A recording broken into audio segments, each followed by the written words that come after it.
What if the most impactful life ever chronicled is also the one most veiled in obscurity? For centuries, devotees and doubters alike have been captivated by the enigmatic figure of Jesus of Nazareth, a man whose profound utterances reshaped entire civilizations and whose parables continue to resonate through the annals of time. His nativity is widely commemorated with elaborate scenes. His formative years are marked by a singular, pivotal account of his precocious teaching in the temple at the tender age of 12. And then, an astonishing void, a silence so profound, it reverberates with more intensity than any spoken word. From his 12th year to his 30th, a span of nearly 2 decades, the canonical Gospels offer no narrative. It is a lacuna so vast, one could metaphorically traverse an entire continent through it. A silence that feels less like an accidental omission and more akin to a deliberate redaction. Did the ancient chroniclers genuinely lack knowledge of this period, or did they consciously elect to withhold it? Was this lengthy interval deemed inconsequential, or did it perhaps conceal information that was deemed too perilous to reveal? History possesses a peculiar inclination for leaving enigmatic blank spaces precisely where our longing for intricate detail is most acute. In the sagas of monarchs, we readily discover the precise dates of their military campaigns, the identities of their consorts, and the lineages they established. In the biographies of profound thinkers, we can meticulously trace their disciples, their correspondences, and their intellectual paradoxes.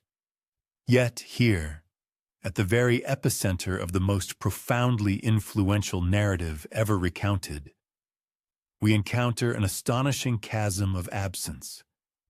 It is as though the life story of Jesus is a precious manuscript from which crucial pages have been deliberately excised. The narrative ink abruptly ceases mid-sentence, and when the words miraculously resume, we find ourselves confronted with a fully grown man, poised on the banks of the Jordan River, on the cusp of commencing his transformative ministry. Between the innocent boy and the nascent Messiah lies an impenetrable mystery, a silence far too purposeful to be merely overlooked. This significant absence bears a scholarly designation. It is known as the missing years, or, more evocatively, the lost years of Jesus. However, the very nomenclature itself, missing or lost, can be somewhat misleading, for nothing of true historical import ever truly vanishes entirely. Stories, much like ancient dust motes, tend to drift. They endure in fragmented forms, nestled within the obscure corners of forgotten manuscripts, or surfacing as serendipitous discoveries in remote monastic libraries. When something appears to be missing, it is often because it has been intentionally concealed. And if hidden, then perhaps it was hidden for a compelling reason. Some scholars contend that the Gospels were never intended to serve as comprehensive biographies, arguing that their primary aim was to condense Jesus' story, to illuminate only those aspects considered most crucial from a theological standpoint. Yet, theological intent alone struggles to adequately account for the stark abruptness of this narrative cut. The way the story dramatically leaps from boyhood directly to baptism with absolutely no intervening explanation. Could it be that something inconvenient, perhaps even unsettling, was deliberately kept from view? Could it be that journeys of immense scope, or teachings considered too unorthodox, were quietly set aside by those who ultimately authored the narrative we have inherited? The profound mystery surrounding these missing years has persistently captivated historians, mystics, and spiritual seekers for untold centuries. In the deep shadows of this silence, speculation flourishes with vibrant intensity. Some propose that Jesus remained in Nazareth, diligently pursuing his trade as a carpenter, quietly absorbing wisdom within the rhythms of ordinary life. Others adamantly insist that he could not possibly have re-emerged with such unparalleled authority, such profound depth of vision, unless he had ventured far beyond the familiar, verdant hills of Galilee. For the ancient world of his era was by no means an insular, closed society. Quite the contrary. Vast networks of roads stretched like vital arteries across the entire known landmass, transporting not only valuable commodities, but also a vibrant exchange of ideas, religious beliefs, and captivating narratives. Caravans embarked on arduous journeys eastward toward the distant realms of Persia and India, westward toward the mighty empires of Rome and Spain, southward into the heart of Africa, and northward toward the expansive steppes. A truly restless and inquisitive spirit could readily follow these ancient pathways and be carried into worlds utterly alien and transformative. Could this pervasive silence not be an emptiness at all, but rather a testament to extensive travel? Could the remarkable boy who astounded the elders in Jerusalem have matured into the young man who earnestly sought wisdom beneath unfamiliar skies, in lands where his name was never inscribed in scrolls, but where his profound presence was nonetheless keenly felt? Certain apocryphal texts, deliberately excluded from the canonical scriptures, subtly hint at hidden teachings, fragments that strongly suggest his profound wisdom emanated from sources far beyond the conventional boundaries of Judea. During the 19th century, intrepid travelers venturing into the remote regions of Tibet and Kashmir claimed to have discovered ancient manuscripts describing a wandering holy man named Isa, whose life story bore an uncanny and striking resemblance to that of Jesus. While these accounts were summarily dismissed by some as mere fabrications and passionately defended by others as suppressed historical memories, such narratives ignite curiosity precisely because they occupy the very same narrative void left by our sacred scriptures. Yet, irrespective of the veracity of those tantalizing fragments, the profound silence itself remains an undeniable historical reality. It stands unequivocally between two unassailable pillars of certainty, the child in the temple and the man at the Jordan. Within that expansive, unwritten space, human imagination takes fertile root, and the tapestry of history becomes remarkably pliable. The missing years thus transform into an expansive canvas upon which seekers, skeptics, and dreamers alike paint their own vivid portraits of possibility.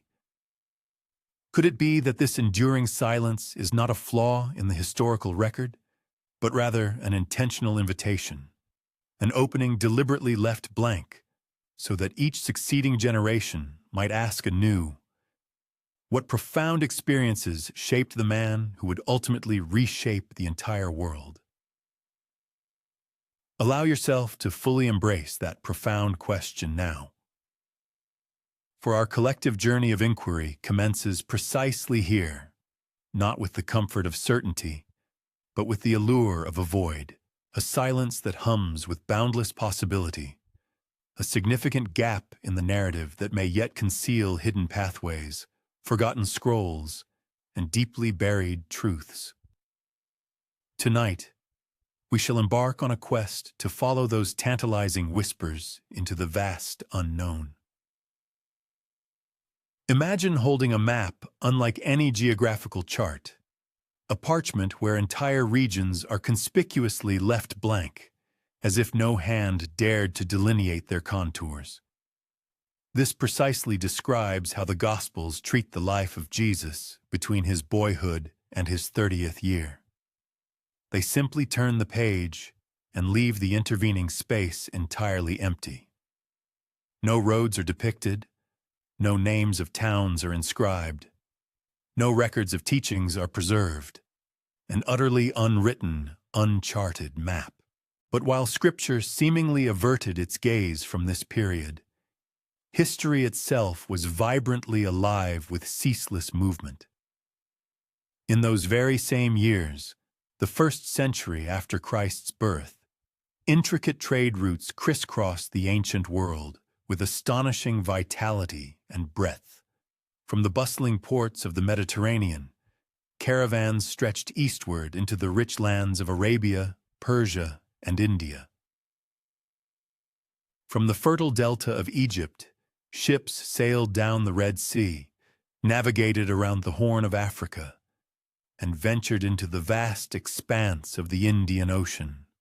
From the vibrant cities of Damascus and Antioch, the vital arteries of commerce pulsed with the flow of precious silk, exotic spices, glittering gems, and revolutionary ideas. These ancient routes were far from being mere exotic afterthoughts. They constituted the essential highways of antiquity. Roman coins have been unearthed in the distant soils of India. Exquisite Chinese silks found their way into the hallowed tombs of Egyptian pharaohs. Persian incense delicately perfumed temples as far afield as Athens. This was emphatically not an age of isolation, but rather one of incessant and dynamic exchange. The world was demonstrably larger than the Bible permits us to perceive, yet paradoxically closer than we might ever imagine. Could a young, inquisitive seeker from Galilee have truly stepped onto these formidable roads? To some, the very notion seems impossible, implying an untraveled distance too great to bridge. Yet, the overwhelming evidence of widespread global connection renders it not merely possible, but strikingly plausible. Pilgrims journeyed, traders journeyed, and sages and wandering holy men journeyed extensively. Why would Jesus be an exception to this prevailing human inclination? Picture it for a fleeting moment. The boy from Nazareth, now fully grown, subtly blending into a caravan bound for the eastward horizon, his feet pressing rhythmically into the desert sands beneath a celestial canopy laced with innumerable stars. He would have undoubtedly encountered foreign tongues, witnessed robes dyed in vibrant hues utterly unknown in Galilee, and inhaled the pungent aromas of spices so exotic they seemed otherworldly. He would have walked alongside men who spoke of philosophies far older than the nascent empire of Rome, of teachings whose lineage traced back not to Jerusalem, but to the ancient wisdom traditions of India or even further beyond. If such an extraordinary journey indeed transpired, it was never explicitly marked on the canonical map of his life. However, the absence of a formal record does not equate to the absence of possibility. The unwritten map of his life is akin to a tightly rolled scroll, its middle section still sealed, patiently awaiting curious hands to carefully pry it open. And perhaps that is precisely what seekers across countless centuries have endeavored to do. They gaze intently at the pervasive blankness and begin, cautiously, to sketch their own interpretations. Explorers in the 19th century drew faint, speculative lines toward the remote regions of Ladakh and Tibet. Mystics during the Middle Ages whispered of clandestine travels into the heart of Persia. Even certain Islamic traditions occasionally describe Jesus as a perennial wanderer, a prophet who traversed lands far beyond the familiar confines of Judea. It is undeniably tempting to dismiss these captivating accounts as mere legends, as wishful thinking spun across the vast expanse of centuries. Yet it proves far more challenging to dismiss the profound silence itself. Why would the Gospels deliberately leave nearly 2 decades of his life unspoken, unless there was something about those years that was considered too complex, too inconvenient, or perhaps even too utterly wondrous to be distilled into a simple, straightforward tale? Every ancient map possesses its legends, its mysterious margins where cartographers once boldly inscribed, "Here be dragons." The missing years of Jesus represent precisely such a margin. The Gospels consciously chose not to chart them. History, however, subtly hints that they were undoubtedly replete with movement and transformative experiences. And between those two compelling realities lies a mystery as deep and as expansive as the deserts he may well have traversed.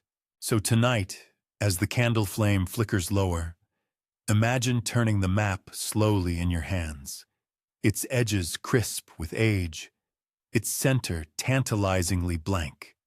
In that profound blankness lies our profound invitation to wander, to follow the hidden roads, the ancient paths that might yet reveal where those lost formative years were truly spent.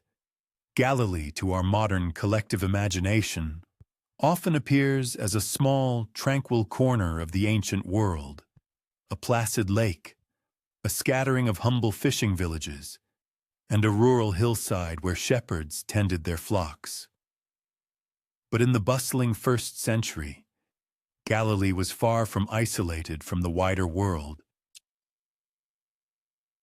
It lay strategically near significant crossroads, where major roads converged and diverged, where diverse caravans frequently passed, where multiple languages intermingled, and where a young man, possessing an insatiable curiosity about the broader world, could readily overhear whispers of distant, powerful kingdoms.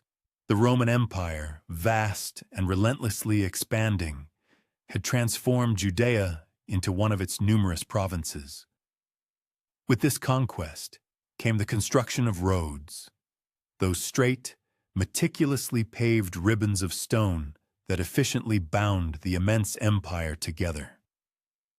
Soldiers marched upon them, certainly, but so too did countless merchants. The caravans that arduously trudged along these routes were not merely transporting grain or salt, they were also carrying the vibrant stories of India, the advanced astronomy of Persia, and the profound wisdom of Egypt. Every road was, in essence, a moving library, and every caravan a dynamic classroom for the one truly willing to listen and learn. Could Jesus have been such a listener? Envisioning him venturing beyond the confined thoroughfares of Nazareth, one might picture him encountering wayfarers pausing for respite beside a communal well. Conceivably, he engaged in dialogue with a seasoned caravan master who recounted tales of opulent silk merchants hailing from the distant Orient, individuals who spoke of magnificent golden effigies and hallowed temples where devout monks were clad in resplendent saffron garments.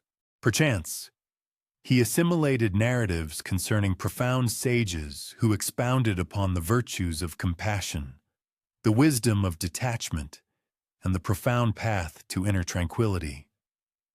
To encounter such captivating accounts on a singular occasion might be dismissed as mere serendipity. However, to absorb these narratives repeatedly possessed the potential to awaken a profound spiritual yearning. And indeed, numerous thoroughfares facilitated such encounters. Towards the northern compass point extended the venerable Via Maris, aptly named the Way of the Sea, a crucial commercial lifeline that traversed from the ancient lands of Egypt all the way to Damascus and continued into regions yet further afield. Eastward, a network of pathways bordered the expansive territories of Mesopotamia and Persia, realms where the sacred fires of Zoroastrian temples blazed without cessation.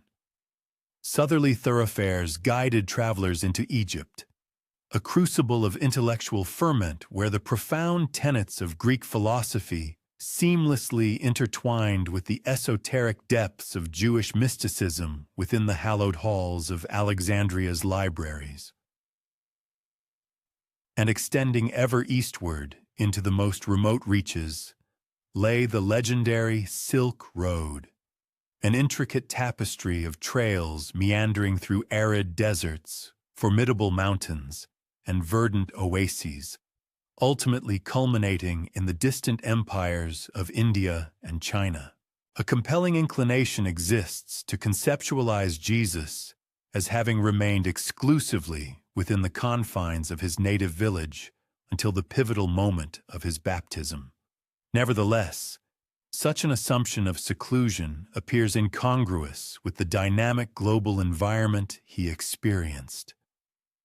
Nazareth itself was situated in remarkable proximity, merely a short distance from Sepphoris, a vibrant urban center undergoing extensive development throughout his formative years.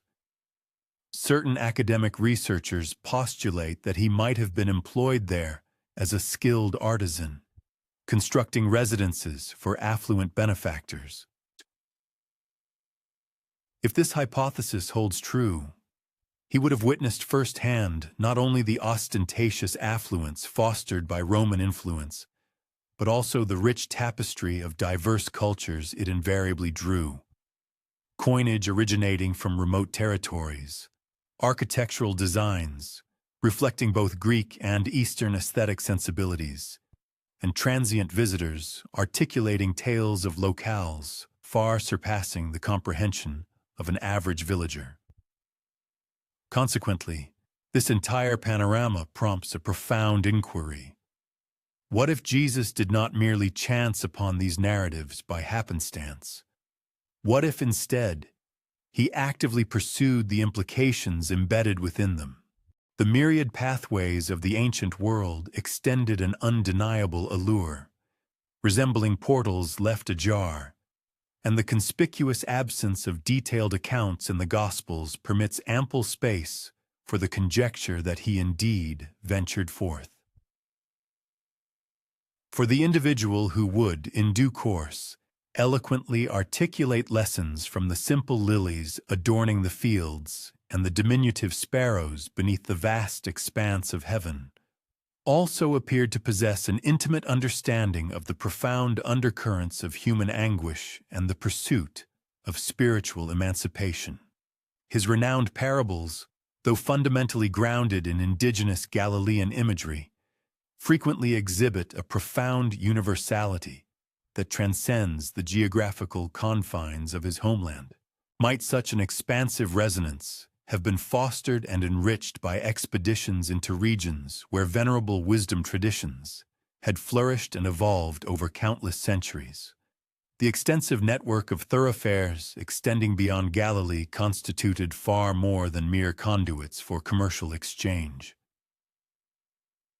They represented avenues of profound interaction, an intricate lattice of connections interweaving disparate cultures into a mutually experienced, albeit delicate, global tapestry.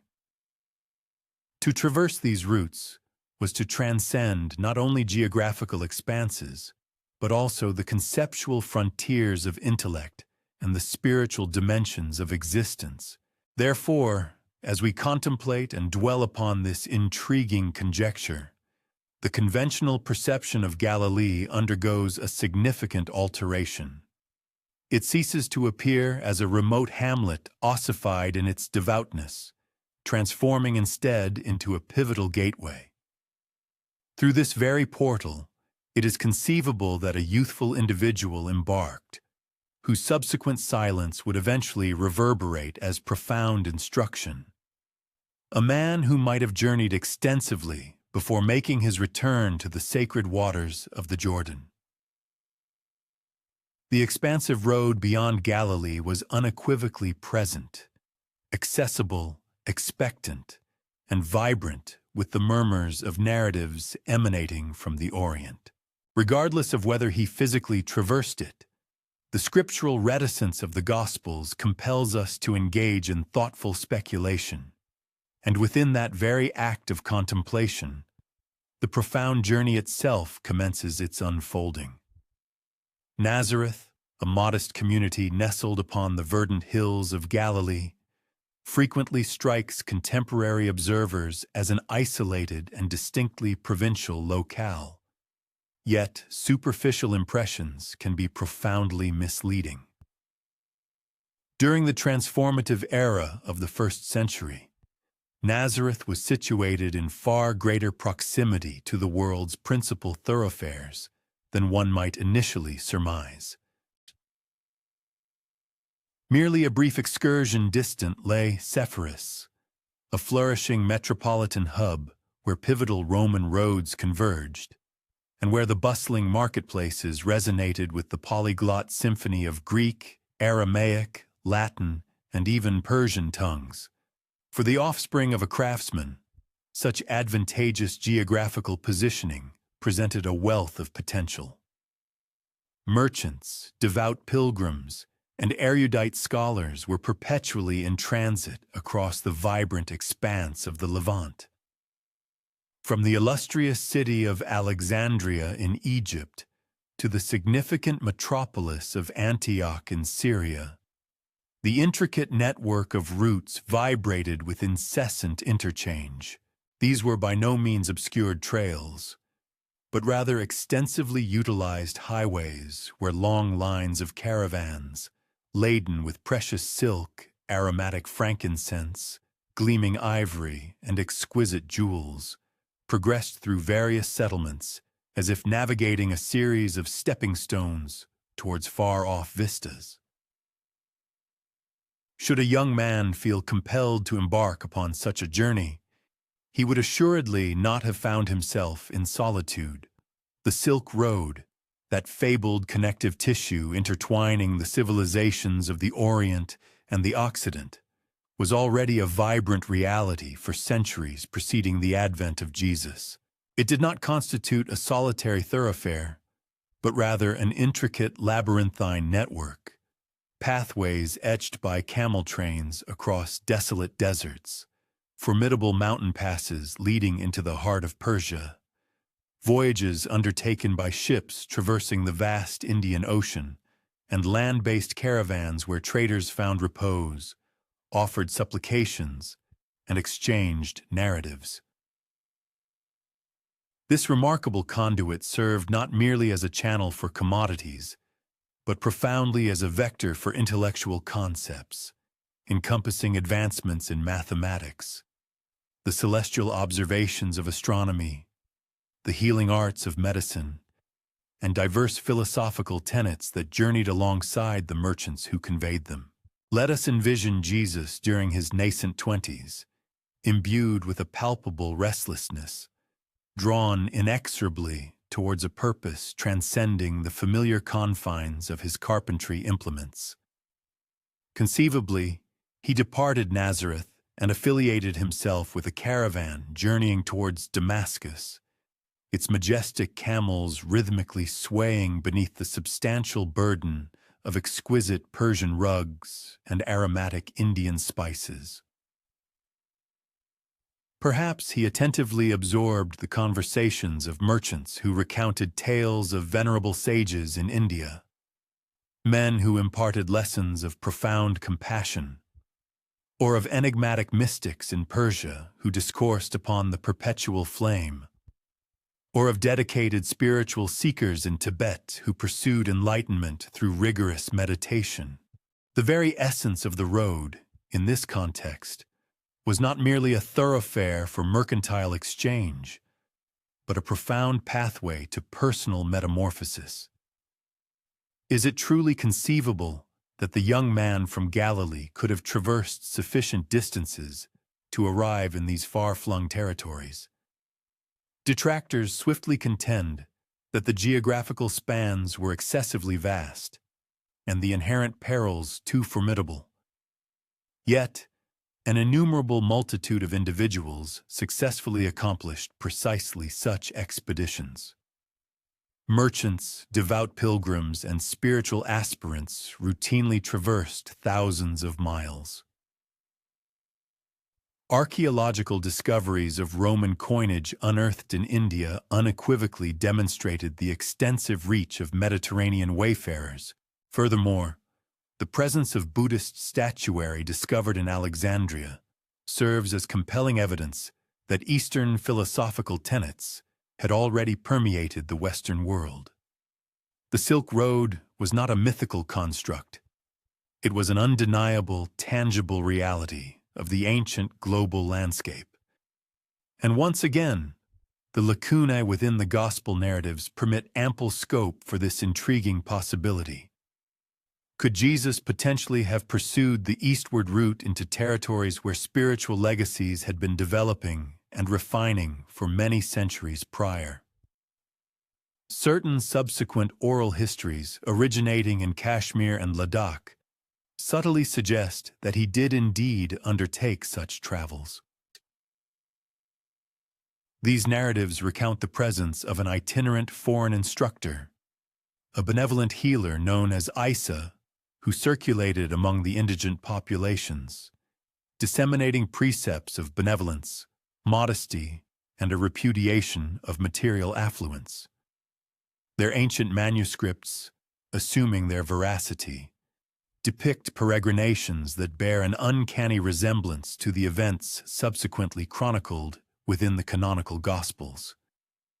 Should these accounts prove veracious, then the thoroughfare extending from Nazareth to the fabled Silk Road represented far more than a mere physical transit route. It served as a pivotal nexus, a veritable bridge across which disparate wisdom traditions converged and intermingled, ultimately forging a universal message destined to resonate throughout subsequent millennia.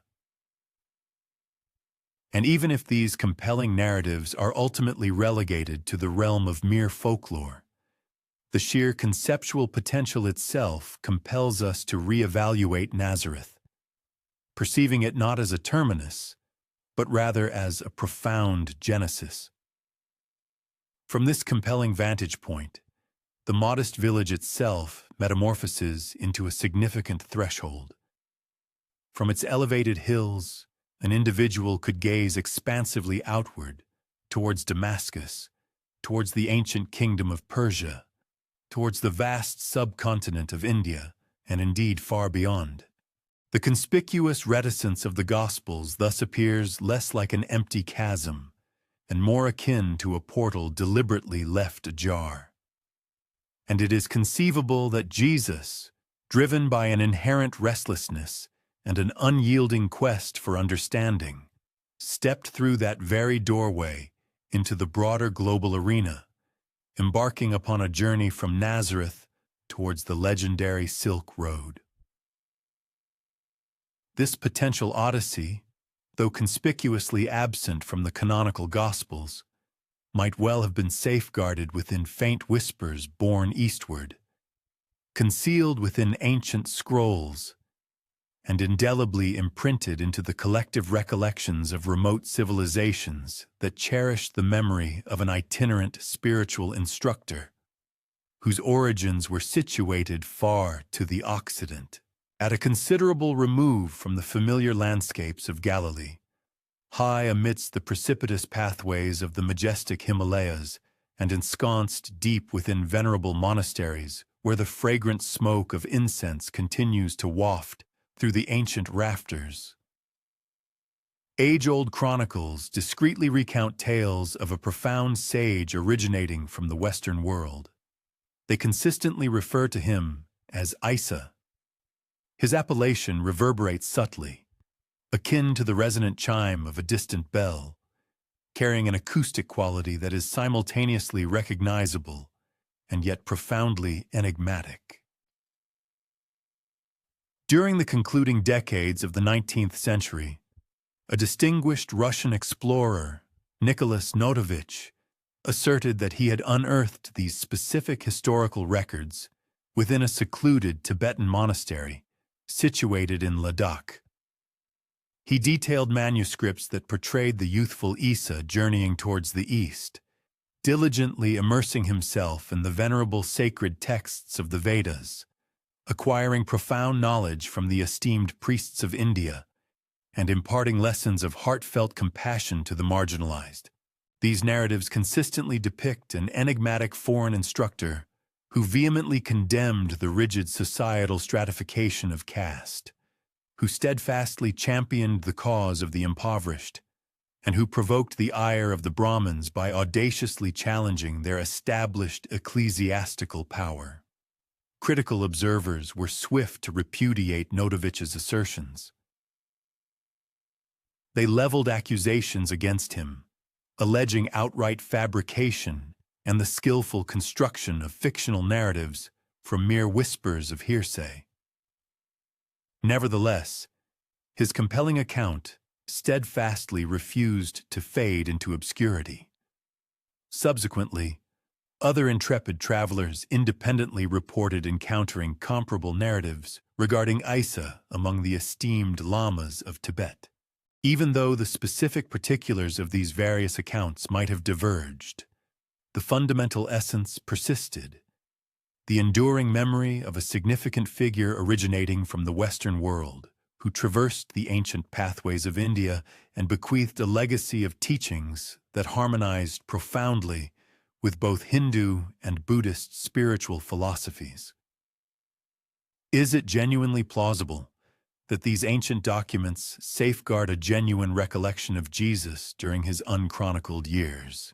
If such a premise holds true, the ramifications are nothing short of monumental. For within their venerable pages, we catch a fleeting, yet profound, glimpse of a spiritual conduit, bridging the vast chasm between the Orient and the Occident. The humble son of a Galilean carpenter, articulating principles of divine mercy within the sacred domain of the Buddha, a profound instructor whose profound pronouncements reverberated across two distinct civilizations, geographically partitioned by expansive deserts and formidable mountain ranges. Nevertheless, even when divested of absolute certainty, the congruences remain profoundly remarkable. The revered Sermon on the Mount and the sacred Buddhist Dhammapada both extol the virtue of humility. Both injunctions advocate for the cultivation of profound compassion towards adversaries. Both passionately implore a spiritual disengagement from transient worldly possessions. Is it conceivable that such profound commonalities are merely a product of fortuitous coincidence? Perhaps. Or alternatively, could it be that Jesus himself assimilated these profound Eastern philosophical insights prior to his return to Galilee, subsequently imparting them afresh to his own populace? The enigma intensifies considerably when one contemplates the intricate mechanisms by which oral traditions were disseminated. Caravans traversing the legendary Silk Road were not exclusively burdened with precious silk and exotic spices. They served as vital conduits for narratives. A venerable sage originating from Judea could readily become the central subject of captivating fireside recitations within the solemn confines of a monastic refectory. Over the inexorable passage of time, while specific minutiae might undergo alteration and names might be modified, the fundamental recollection would persist. Perhaps Isa was not Jesus whatsoever, but rather a profound manifestation of how geographically distant populations reinterpreted the archetypal image of a sacred instructor. Or perhaps, and even more compellingly, Isa and Jesus were, in fact, one unified spiritual entity. To ponder these enigmatic inquiries is to embark upon a journey through profound silence. No sacred gospel narrative explicitly delineates these purported travels. nor does any canonical scriptural text offer definitive corroboration for their occurrence. Nevertheless, the very existence of such compelling accounts, circulating with persistent resonance throughout the vast landscapes of India and Tibet, undeniably suggests a phenomenon far more intricate and expansive than mere fortuity. These narratives coalesce into subtle murmurs emanating from the periphery of established historical discourse, providing tantalizing indications that the undocumented, unwritten years of a pivotal historical figure's life might have been spent in regions geographically distant from the familiar hills of Galilee. Should Jesus have genuinely traversed the ancient roadways of India, his role would transcend that of a mere disciple. He would have undoubtedly assumed the mantle of a revered instructor. The local chronicles, imbued with narrative richness, portray him as an individual who fearlessly confronted societal injustices, who steadfastly elevated the marginalized and the humble, and who miraculously restored health to the ailing with a compassionate touch. These recounted attributes are far from alien or incongruous details.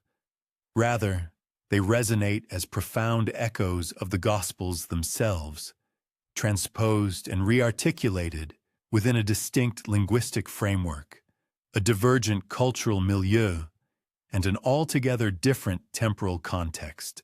The profound silence that has historically enveloped these missing years now begins to reverberate with a palpable, almost audible resonance. It is conceivable that it was within the spiritual crucible of India that he meticulously refined the boundless compassion that would ultimately define the entirety of his subsequent ministry. Perhaps it was in this distant land that he first articulated those seminal pronouncements that would, in due course, echo with transformative power from the sacred Mount of Beatitudes. Alternatively, it might simply be the intrinsic nature of the world itself, narrating remarkably similar archetypal stories across a multitude of languages, thereby intricately weaving parallel wisdom traditions into an expansive, unified tapestry of human understanding. The whispered texts originating from India, despite their profound implications, may never achieve a level of authentication that fully satisfies the rigorous standards of conventional historians. Yet, their undeniable existence serves as a potent reminder that the experiential world of Jesus was demonstrably far more expansive than the circumscribed geographical confines of Judea, within the enigmatic shadows of Ladakh's ancient monasteries, and enshrined within the delicate, often fragile pages of texts that remained concealed from Western scrutiny for many centuries. There lies a compelling intimation that the revered Messiah of Galilee may also have embarked upon a spiritual odyssey as a dedicated pilgrim of the mystical East. High upon the majestic roof of the world, where the atmospheric pressure thins dramatically and colossal mountain peaks majestically pierce the azure sky, subtle whispers continue to linger within the hallowed monasteries of Tibet. Within their profoundly shadowed halls, where the gentle, ethereal glow of butter lamps perpetually flickers and the sonorous chants ascend rhythmically, like ocean waves against an enduring silence, ancient legends speak with reverence of a foreign sage. These captivating narratives portray him as a venerable man originating from the distant West, attired in simple, unadorned cloth, who engaged in profound intellectual and spiritual debates with the resident monks beneath the warm, ambient glow of candlelight. These compelling narratives, simultaneously fragile in their transmission, yet remarkably persistent in their cultural endurance, vividly depict the figure identified as Isa, a name that resonates with an uncanny phonetic proximity to Jesus. He is described as having arrived not in the capacity of a conquering warlord or a shrewd merchant, but rather as an earnest seeker of profound spiritual enlightenment. He attentively absorbed the profound wisdom encapsulated within the Lama's teachings, diligently studied the intricate rhythms of meditative practices, and acquired a deep understanding of the cyclical nature of birth, demise, and subsequent rebirth. Yet, his sojourn was not solely for the purpose of passive absorption. The enduring tales assert that he also imparted his own profound insights, expounding upon the concept of a kingdom that transcended the material world, a liberation rooted not in rigid ritualistic adherence, but in the transformative power of unconditional love. Could it be genuinely possible that the serene, hallowed monasteries of Tibet once reverberated with the resonant timbre of his voice? Is it conceivable that those geographically distant halls once hosted profound intellectual discourses where the illuminating parables originating from Galilee converged harmoniously with the sagacious sutras of the Buddha? To merely contemplate such an extraordinary convergence is to envision the majestic collision of two immense, powerful rivers of philosophical and spiritual thought, gracefully merging their currents within the profound, expansive silence of the towering Himalayas. The very notion of such an encounter appears, at first glance, inherently improbable, bordering on the fantastical. Tibet remains, even in contemporary times, an exceedingly remote and challenging destination, accessible only through perilous ascents and treacherous mountain passes. Nevertheless, historical evidence confirms that caravans of traders and devout pilgrims successfully navigated these arduous journeys in antiquity. Silk, wool, and precious turquoise were transported with considerable effort through these passes, as were a multitude of stories and philosophical concepts. If valuable commodities could successfully reach Tibet, is it not equally plausible that a wandering, itinerant teacher could also accomplish such a journey?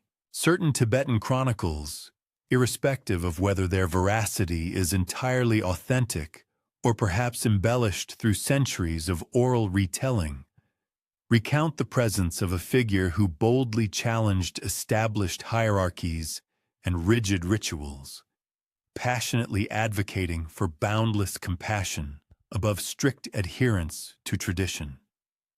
He is remembered not as an intrusive outsider imposing his will, but rather as a wise sage whose profound words resonated deeply with the resident monks. His teachings, which emphasized mercy, aligned seamlessly with their own deeply held belief in an all-encompassing, boundless compassion. Yet his distinctive insistence on love as a fundamental divine essence undeniably set him apart as a unique spiritual voice.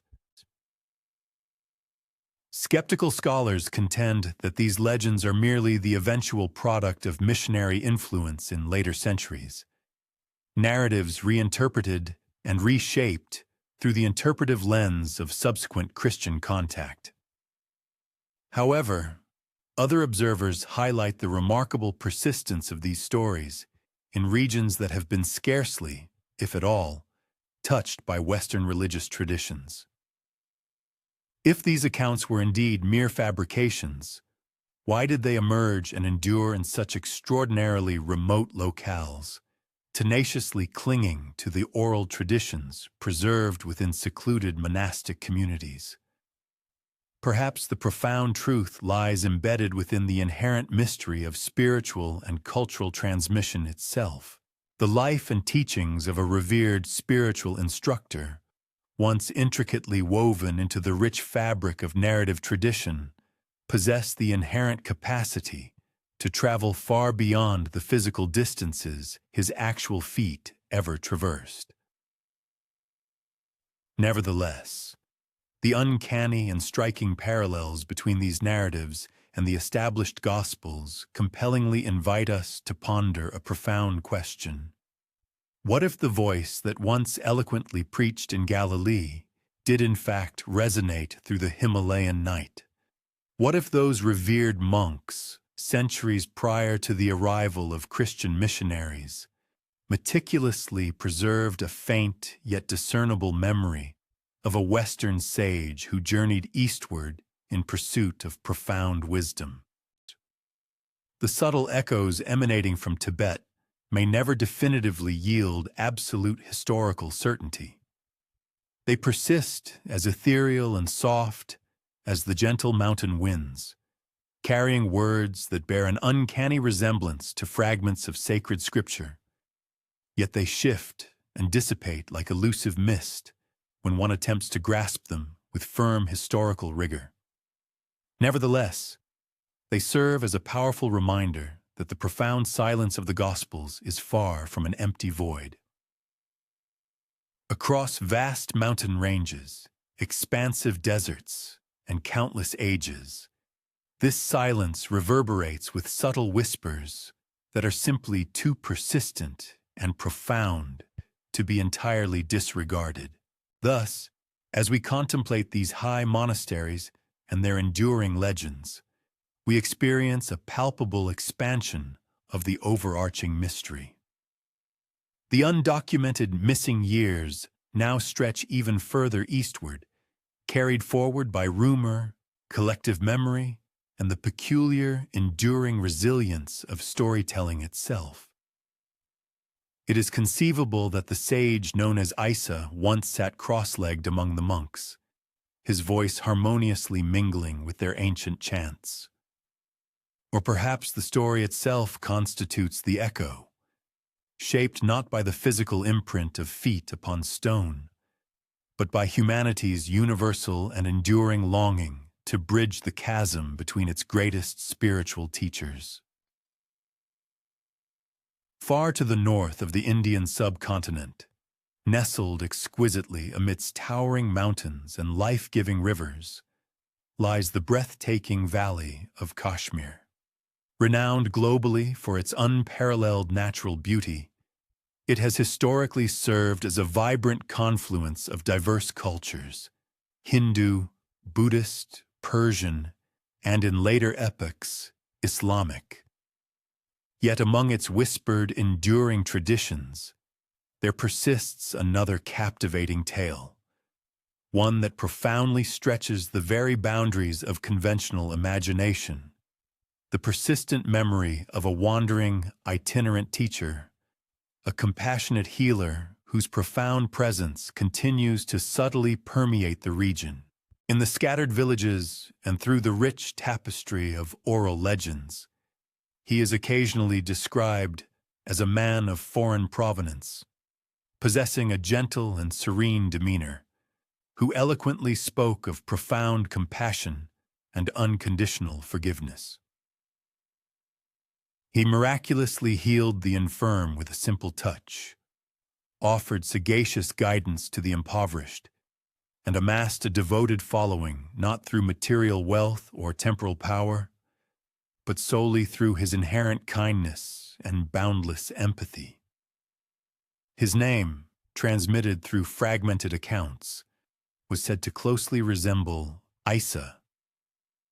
Some narratives even assert that he originated from the distant West, a land situated beyond Persia, largely unknown to the indigenous people of Kashmir at that time. Could this enigmatic figure genuinely have been Jesus, traversing these verdant valleys during those enigmatic 18 missing years? This provocative suggestion profoundly unsettles conventional historical narratives. Yet the striking parallels between the recounted attributes and teachings are undeniably compelling. The doctrines ascribed to this mysterious healer resonate powerfully with themes that are intimately familiar to us: the inherent blessedness of the humble, the sacred sanctity of peace, and the intrinsic worth of those often overlooked by society. His life spent among the impoverished and marginalized unequivocally mirrors the same profound compassion that later manifests so vividly within the Gospels. The most audacious and provocative claim arises from a specific site in Srinagar, the capital city of Kashmir, namely the revered shrine known as the Rosa Bal. Within this sacred edifice, a tomb lies entombed, venerated by certain traditions as the final resting place of Yus Asaf, a saint remembered and revered as both a prophet and a miraculous healer. Certain traditions, though vehemently disputed by mainstream scholarship, steadfastly assert that Yus Asaf was none other than Jesus himself, who journeyed to India and lived to a ripe old age. Local lore intricately weaves his narrative into their own rich heritage, portraying him not as an alien stranger, but as a deeply revered holy man who walked upon their sacred soil. To stand reverently before the Rosa Bal is to experience history trembling with an exhilarating sense of possibility. Could it be genuinely conceivable that the man crucified in Jerusalem did not, in fact, meet his ultimate end there, but instead embarked upon an arduous journey eastward to teach and to heal once more? Or could it be that the distinct stories of Isa and Yus Asaf gradually merged over the span of many centuries, seamlessly blending the individual memories of different revered sages into a singular composite figure? Skeptical academics dismiss these claims as mere syncretism, positing that they represent the fusion of indigenous local traditions with echoes of Christian teachings introduced much later. Yet, the remarkable persistence of this story within Kashmir, recounted long before modern visitors arrived in search of lost gospels, undeniably suggests a more profound and intricate mystery.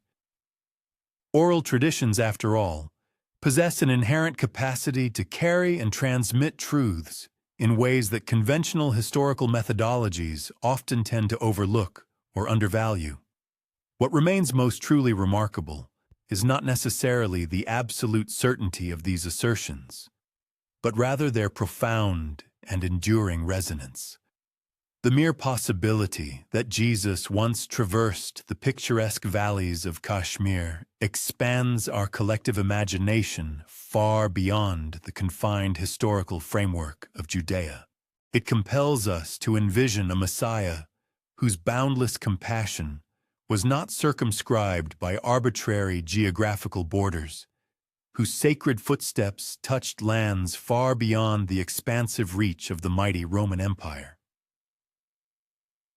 Irrespective of whether he physically stood beneath Kashmir's majestic cypress trees, the story endures, shimmering with an ethereal quality, much like the breathtaking reflection of mountains upon the placid surface of Dal Lake. A teacher, a healer, remembered not for conquest or power, but for his inherent mercy. A profound presence who seemed to simultaneously belong to everywhere and nowhere at once. Perhaps this is precisely why the valley so tenaciously clings to this legend. For in its gentle, enduring memory of a sage from the West, Kashmir becomes an integral part of the greater, encompassing mystery of the missing years. A sacred place where profound silence assumes tangible form, and where the subtle whispers of a hidden, transformative journey continue to drift through the very air. In the stark yet hauntingly beautiful heights of Ladakh, where ancient stone monasteries cling precariously to rugged cliffs and the thin, rarefied air tastes of eternity, an extraordinary claim once sent ripples of astonishment through the Western world. It was here, in the closing years of the 19th century, that the intrepid Russian adventurer Nicholas Notovich famously asserted he had encountered ancient manuscripts detailing the life and teachings of Isa, a prophet said to have originated from the distant West. Notovich vividly recounted that after sustaining a broken leg during his extensive travels through the formidable Himalayas, he was graciously taken to Hemis Monastery, a profoundly remote Buddhist sanctuary nestled deeply among the towering mountains. As he convalesced from his injury, the benevolent lamas, he claimed, unveiled to him a priceless collection of ancient scrolls. These venerable texts, they explained, recounted the life story of a holy man who had arrived from Judea many centuries prior, who had diligently studied their sacred scriptures, engaged in profound debates with their learned monks, and left behind a legacy of teachings that stirred both deep admiration and, at times, considerable resistance. The ancient texts, faithfully recounted by Notovich, depicted Isa as an earnest seeker of profound truths, dedicating numerous years to immersing himself among the venerable Hindu and Buddhist traditions. These narratives meticulously detailed his pronounced repudiation of inherited caste distinctions, his boundless empathy for the marginalized and downtrodden, and his steadfast assertion that genuine spiritual sanctity resided not in rigid ritualistic adherence, but rather in the profound practice of mercy. The striking congruities between this portrayal and the figure of Jesus as presented in the canonical Gospels were, without question, utterly undeniable. Upon Notovich's eventual repatriation to the European continent and the subsequent publication of his extraordinary findings, the global populace reacted with a potent mixture of awe and outrage. A segment of society lauded his discovery as potentially the most monumental revelation since the very Gospels themselves. Conversely, a vocal contingent vehemently denounced him as a deceitful charlatan, leveling accusations that he had meticulously fabricated the entirety of his sensational account. Established academic scholars summarily dismissed the alleged scrolls as mere mythological constructs, adamantly maintaining that no such historical records could possibly exist.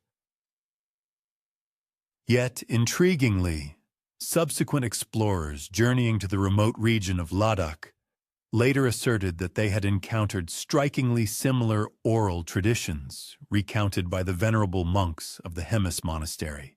If these accounts were indeed mere invention, a product of Notovich's imagination, one might reasonably inquire why these persistent echoes continued to reverberate through the distant valleys. The enigma surrounding these purported scrolls deepens considerably when one thoughtfully considers the intrinsic nature of ancient Himalayan traditions. Crucial knowledge was not invariably preserved within singular, exhaustive manuscripts, but was frequently dispersed across a multitude of monastic institutions, meticulously transmitted through generations via oral tradition, and carefully safeguarded in fragmented forms. It is therefore conceivable that the fabled Hemis scrolls, assuming their historical existence, might have constituted merely a later transcription of far older chronicles, which have since regrettably vanished into the annals of time. Alternatively, they could represent elaborate embellishments, intricately woven from the faint, lingering recollections of intrepid travelers whose narratives reached the secluded plateaus of Tibet many centuries prior. What endures as most profoundly captivating is the meticulous level of detail encapsulated within these accounts. The depiction of a prophetic figure originating from Judea, remembered not as a conquering potentate, but rather as an exemplary teacher of profound humility. How could such a distinctive persona manifest within the collective Tibetan memory unless some authentic resonance of his actual journey had genuinely transpired through those remote lands. Skeptics are entirely justified in reminding us that the rigorous discipline of history unequivocally demands tangible evidence. Nevertheless, the very absence of definitive proof inherently creates a fertile expanse for imaginative contemplation and profound wonder.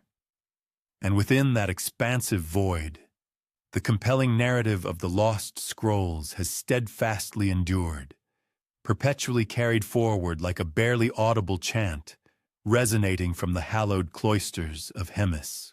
Irrespective of whether these elusive manuscripts possess actual historical veracity, their enduring legend compellingly invites us to envision a Jesus who traversed landscapes where elusive snow leopards prowl, who diligently pursued his spiritual studies within monasteries where ancient mantras ascend on the biting wind, and who ultimately returned to his native Galilee imbued with a profound wisdom that transcended the confines of any single geographical domain. The scrolls themselves might be irretrievably lost, or perhaps they never existed beyond the realm of myth. However, the captivating narrative of their potential existence continues to propagate outwards, generating ripples that serve as a potent reminder that the purportedly missing years of Jesus' life are far from an empty void. Instead, they are filled to the brim with the tantalizing possibility of concealed peregrinations, of sacred utterances meticulously interred within the elevated libraries of the majestic Himalayas, patiently awaiting intrepid seekers audacious enough to undertake the arduous ascent and attentively listen. Long before the modern appellation Silk Road ever entered common parlance, the ancient empire of Persia stood as the preeminent geographical and cultural conduit, serving as the magnificent bridge between the civilizations of the East and the West. Throughout its storied history, numerous formidable empires rose and subsequently fell upon its hallowed soil. The Achaemenid, the Parthian, and later the Sasanian dynasties, each leaving an indelible legacy of meticulously constructed roads, bustling urban centers, and awe-inspiring temples that collectively transformed Persia into an unparalleled crossroads where diverse civilizations converged and intertwined. If indeed Jesus embarked upon an eastward sojourn, it is virtually certain that he would have traversed this pivotal land, inhaling its atmosphere, which was undoubtedly redolent with the fragrant aroma of incense and the intellectual currents of sophisticated philosophy. Persia, it must be emphasized, was far from an ordinary kingdom. It proudly served as the venerable birthplace and enduring spiritual homeland of Zoroastrianism, one of the most ancient and profound known religions centered around the duality of light and sacred fire. Its esteemed priestly class, known as the Magi, were widely reputed to possess the extraordinary ability to meticulously interpret the celestial constellations and to discern profound, hidden truths within their ethereal luminescence. Indeed, the very Gospels themselves recount the memorable journey of these wise Magi, who ventured from the distant East to pay homage to an infant child in the humble town of Bethlehem.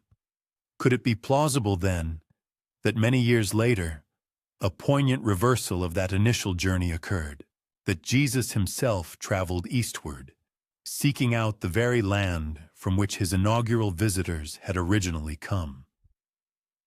The intricate Persian world that Jesus might have encountered during such a hypothetical journey was a vibrant tapestry of profound spiritual diversity. Zoroastrian fire temples, with their perpetually burning sacred flames, cast an ethereal glow across the nocturnal landscape. their fires never permitted to be extinguished. Flourishing Jewish communities thrived within the bustling cities of Babylon, carrying with them the enduring spiritual and cultural legacy of their historical exile. Buddhist monks, undertaking extensive westward pilgrimages from the Indian subcontinent, meticulously established their contemplative monasteries within the verdant oases scattered across the Persian terrain. Along these very same well-trodden caravan routes, zealous Manichaean preachers traversed, diligently weaving together their complex theological visions of an eternal struggle between the forces of pure light and encroaching darkness. Persia, in essence, was less a monolithic culture and more a magnificent mosaic, a dynamic crucible where a diligent spiritual seeker could encounter myriad worlds within worlds.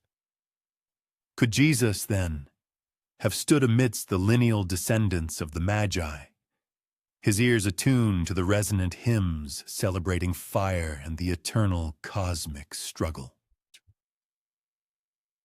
Is it conceivable that he engaged in profound intellectual discourse with Jewish mystics who were still deeply engrossed in pondering the enigmatic mysteries of their historical exile, their sacred scriptures echoing with fervent apocalyptic hope?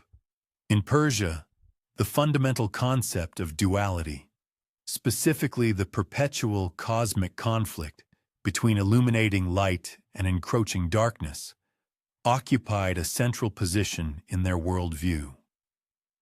How remarkably striking it is, then, that Jesus would subsequently speak of himself as the radiant light of the world, and of a pervasive darkness that possessed no power to ultimately overcome it. Was this potent imagery exclusively conceived within the confines of Judea, or did it perhaps carry the profound resonance of ancient Persian philosophical and spiritual thought?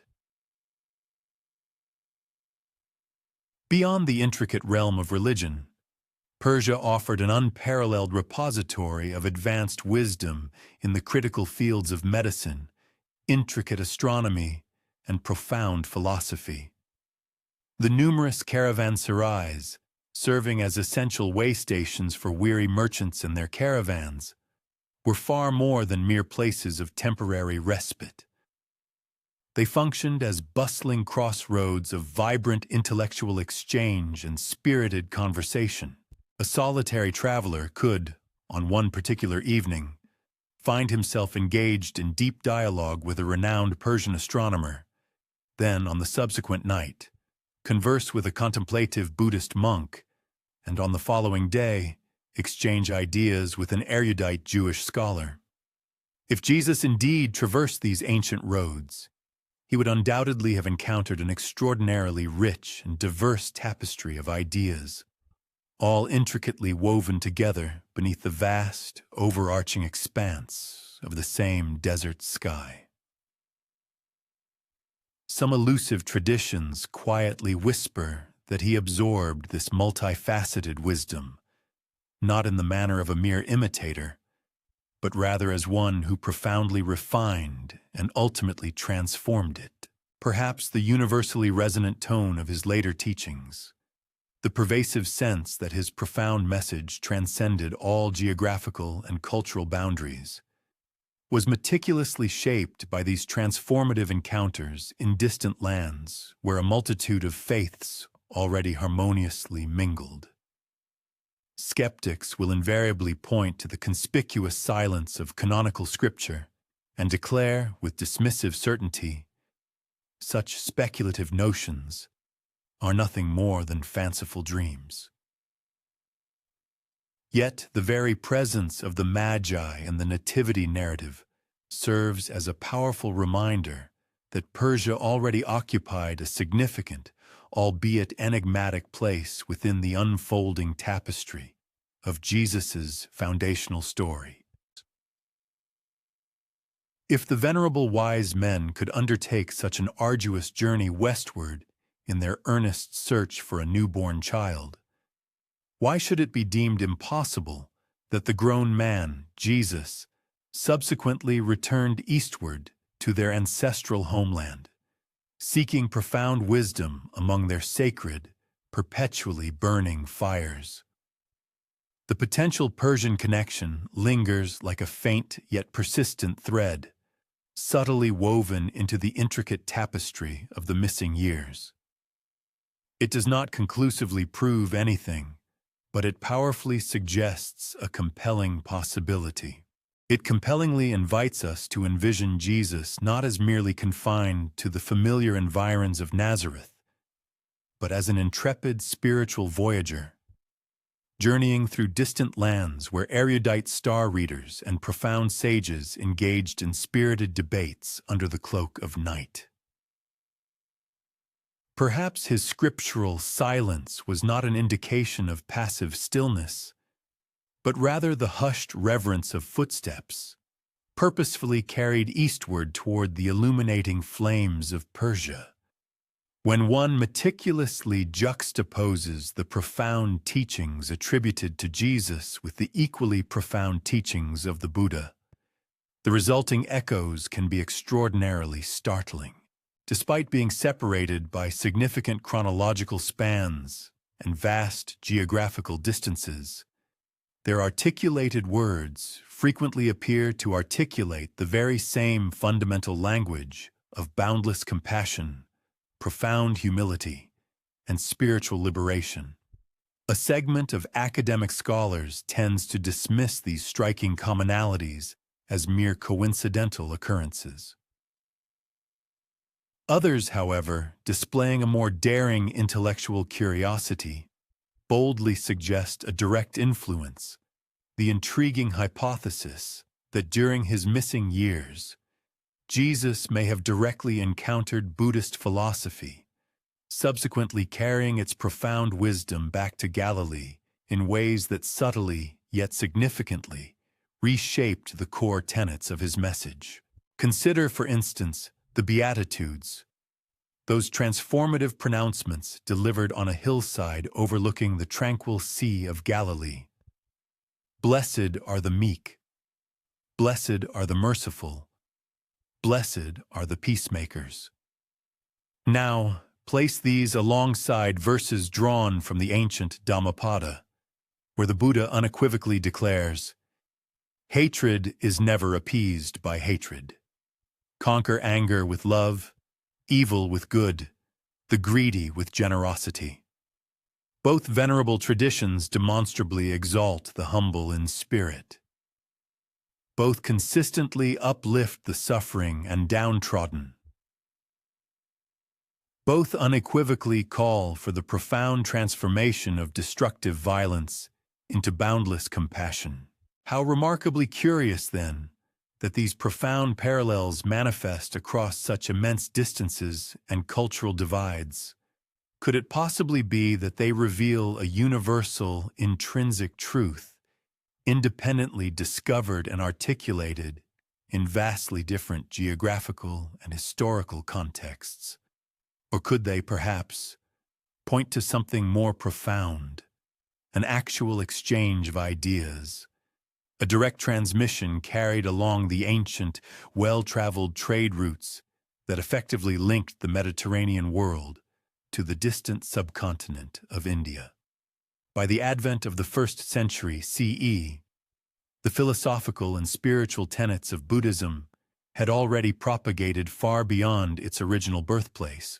Monasteries, serving as centers of learning and contemplation, stood prominently in Bactria, situated along the eastern fringes of the Persian Empire. Buddhist merchants, intrepid and devout, traversed the vast expanse of the Silk Road, diligently transporting sacred statues, revered scrolls, and enlightening stories.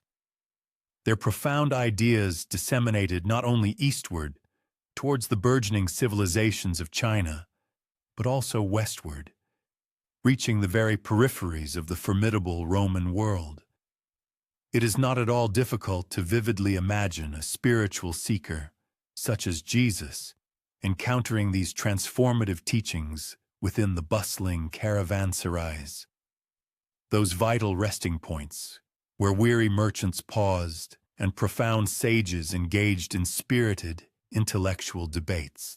Even within the realm of symbolic imagery, the parallels between the two traditions shimmer with evocative resonance. Jesus famously spoke of the humble lilies in the field, asserting that they were clothed with a splendor far exceeding that of even the most opulent kings. The Buddha, similarly, spoke of the pristine lotus flower, which miraculously rises pure and unstained from the murky, muddy waters below. Both spiritual masters perceived in these natural floral forms not merely fleeting beauty, but also profound lessons concerning the impermanence of existence and the overarching presence of divine or cosmic care. Both unequivocally called upon their respective followers to consciously turn away from the ephemeral allure of material wealth and instead diligently seek a more enduring treasure of the spirit. Of course, it is imperative to acknowledge that significant and profound theological differences undeniably persist between these two great traditions. Jesus articulated a concept of a loving Father in heaven, a deeply personal God of infinite love and grace, whereas the Buddha directed his followers towards a path of awakening and liberation that transcended the conventional notions of gods, aiming instead for an ultimate freedom from the relentless cycle of rebirth. Yet, even within these distinct frameworks, the tonal qualities of their messages occasionally overlap in striking ways. When Jesus earnestly urged his disciples to deny their own selfish desires, to metaphorically take up their cross, and to faithfully follow him, do we not discern a resonant echo of the Buddhist call to meticulously renounce all forms of attachment and to diligently walk the noble eightfold path towards enlightenment?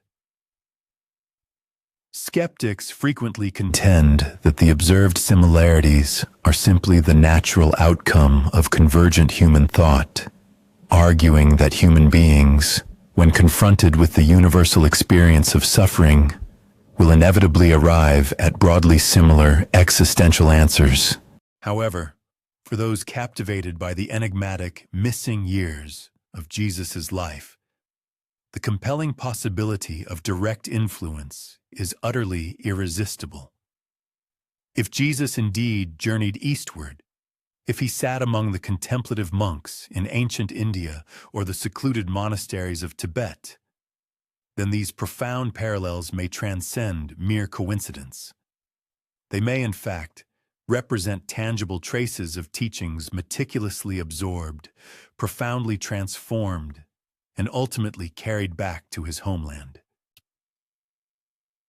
And yet, even if he never once ventured beyond the familiar confines of Judea, the enduring parallels between these two spiritual giants remain a powerful reminder that wisdom traditions across the entire globe mysteriously speak to one another, often in ways that defy easy explanation.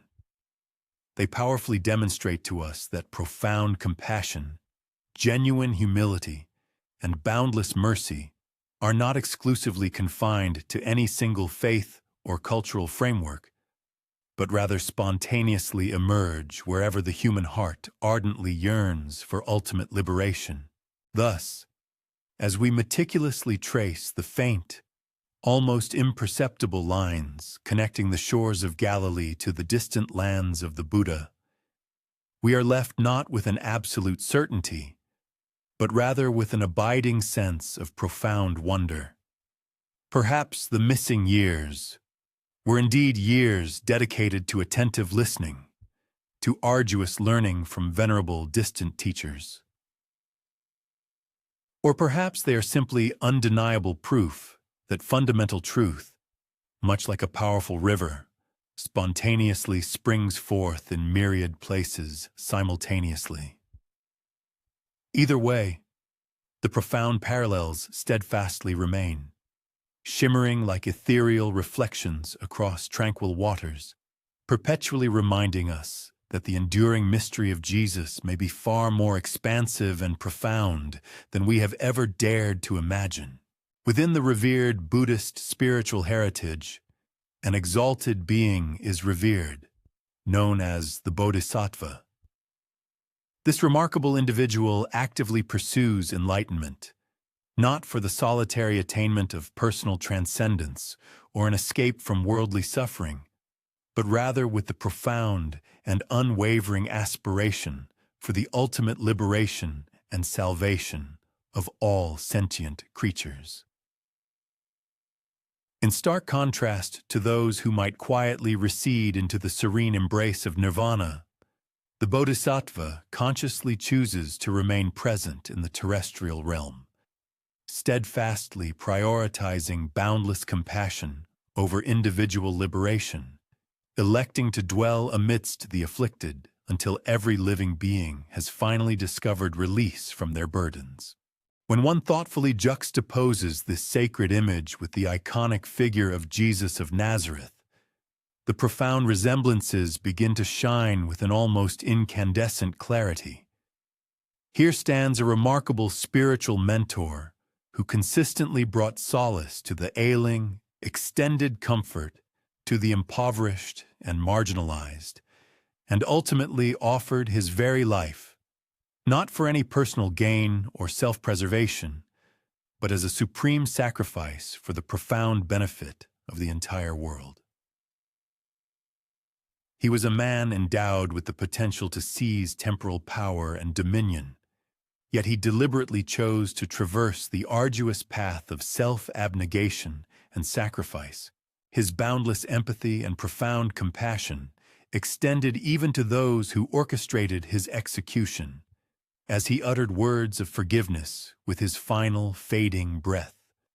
Through the discerning perception of some observers, Jesus himself emerges as a bodhisattva, perhaps veiled by a different cultural and historical guise.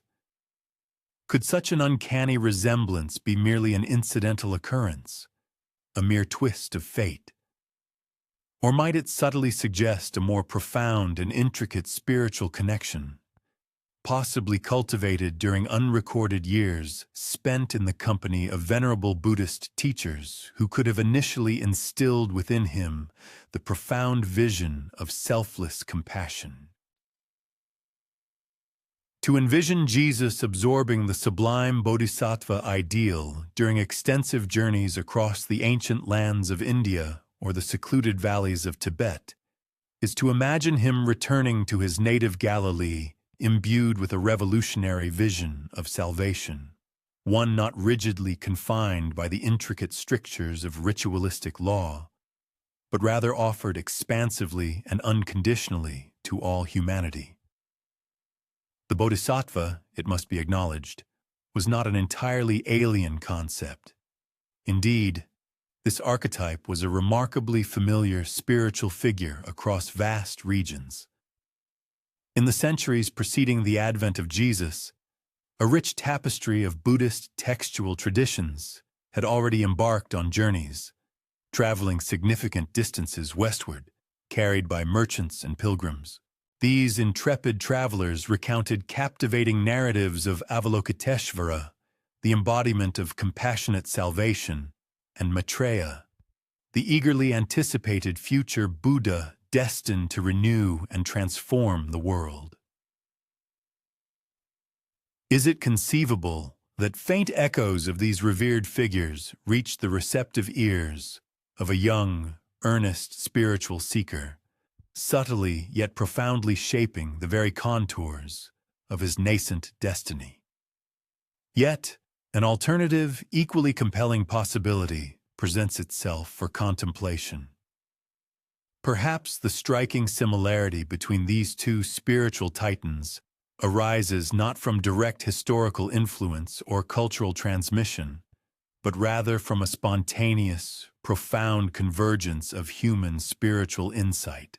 It is plausible that whenever humanity peers deeply and unflinchingly into the abyss of suffering, it intuitively conceives of and yearns for the very same archetypal answer, a compassionate figure who steadfastly refuses to avert their gaze, who willingly shoulders the immense burdens of others, and who ultimately becomes the indispensable bridge spanning the chasm between profound despair and enduring hope.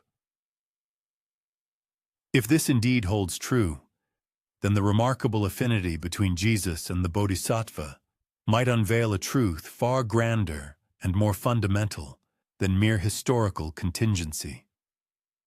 It may, in fact, reveal a universal spiritual reality that effortlessly transcends all geographical boundaries, cultural distinctions, and religious affiliations. Nevertheless, the profound mystery continues to beckon, drawing inquisitive minds deeper into its enigmatic depths.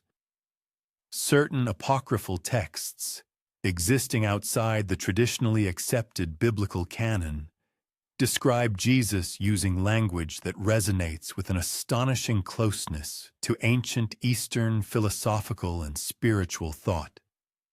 The Acts of Thomas, for instance, vividly portrays his putative twin brother as a wandering missionary, embarking on extensive journeys eastward, carrying with him a version of the gospel that is richly imbued with distinct Indian imagery and spiritual motifs. Such texts, despite having been deliberately rejected and ultimately excluded by the nascent early church, subtly hint at the existence of a broader, more expansive current of spiritual thought that circulated during those formative years, one far less constrained than the often narrow and rigidly defined framework of emerging Christian orthodoxy. Could these enigmatic missing years of Jesus' life truly hold the elusive key to unlocking this profound enigma?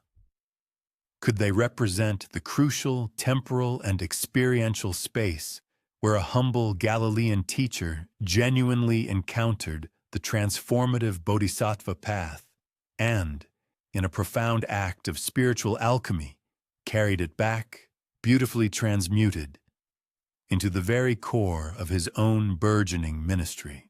We are, regrettably, denied definitive knowledge. The pervasive silence of history steadfastly resists any claims of absolute certainty. Yet, even within this eloquent silence, the illuminating image shines with an ever-increasing brilliance. Jesus, the supremely compassionate Savior, whose ultimate mission was not an act of personal escape or withdrawal, but rather an expansive and unconditional embrace of all humanity. To perceive him in this illuminating new light is to gain a fresh, profound glimpse into his essence, recognizing him not merely as a solitary historical figure inextricably bound to one specific geographical location and cultural context, but rather as an integral part of a vast, overarching, and universal pattern of timeless wisdom. He emerges as a man whose extraordinary life, whether through direct cultural influence or through an awe-inspiring spiritual convergence, perfectly mirrored the deepest, most inherent currents of human longing for boundless mercy and divine grace. Perhaps this profound resonance is precisely why his extraordinary story continues to endure across millennia, captivating hearts and minds. For much like the revered Bodhisattva, he is indelibly remembered not for any personal quest for earthly glory or individual exaltation, but for his selfless act of completely giving himself away in every gentle whisper of his profound parables, in every compassionate act of healing. The enduring resonance of his boundless compassion lingers, an ethereal echo that harmoniously binds the sun-drenched Galilee to the towering, snow-capped Himalayas, the sacred gospel to the ancient sutra, and the spiritual traditions of the West to the profound wisdom of the East. long before the imposing stone edifices of Europe's monasteries began to rise in solemn silence. The ancient, wind-swept deserts of the Middle East already cradled vibrant communities of profound mystics. These were extraordinary men and women who deliberately withdrew from the clamor and distractions of bustling cities, seeking to discern and commune with the divine voice of God amidst the vast expanses of windswept sand. They rigorously observed periods of fasting, dedicated themselves to fervent prayer, meticulously observed the celestial dance of the stars, and in the rhythmic cadences of their ancient chants, the very rhythms of eternity itself seemed to reverberate and echo. Among these venerable desert dwellers were the Essenes, a distinctive Jewish sect whose sacred writings, unearthed from the ancient caves at Qumran near the Dead Sea, eloquently expound upon themes of ritual purity, profound prophecy, and an intensely held apocalyptic hope for a new age.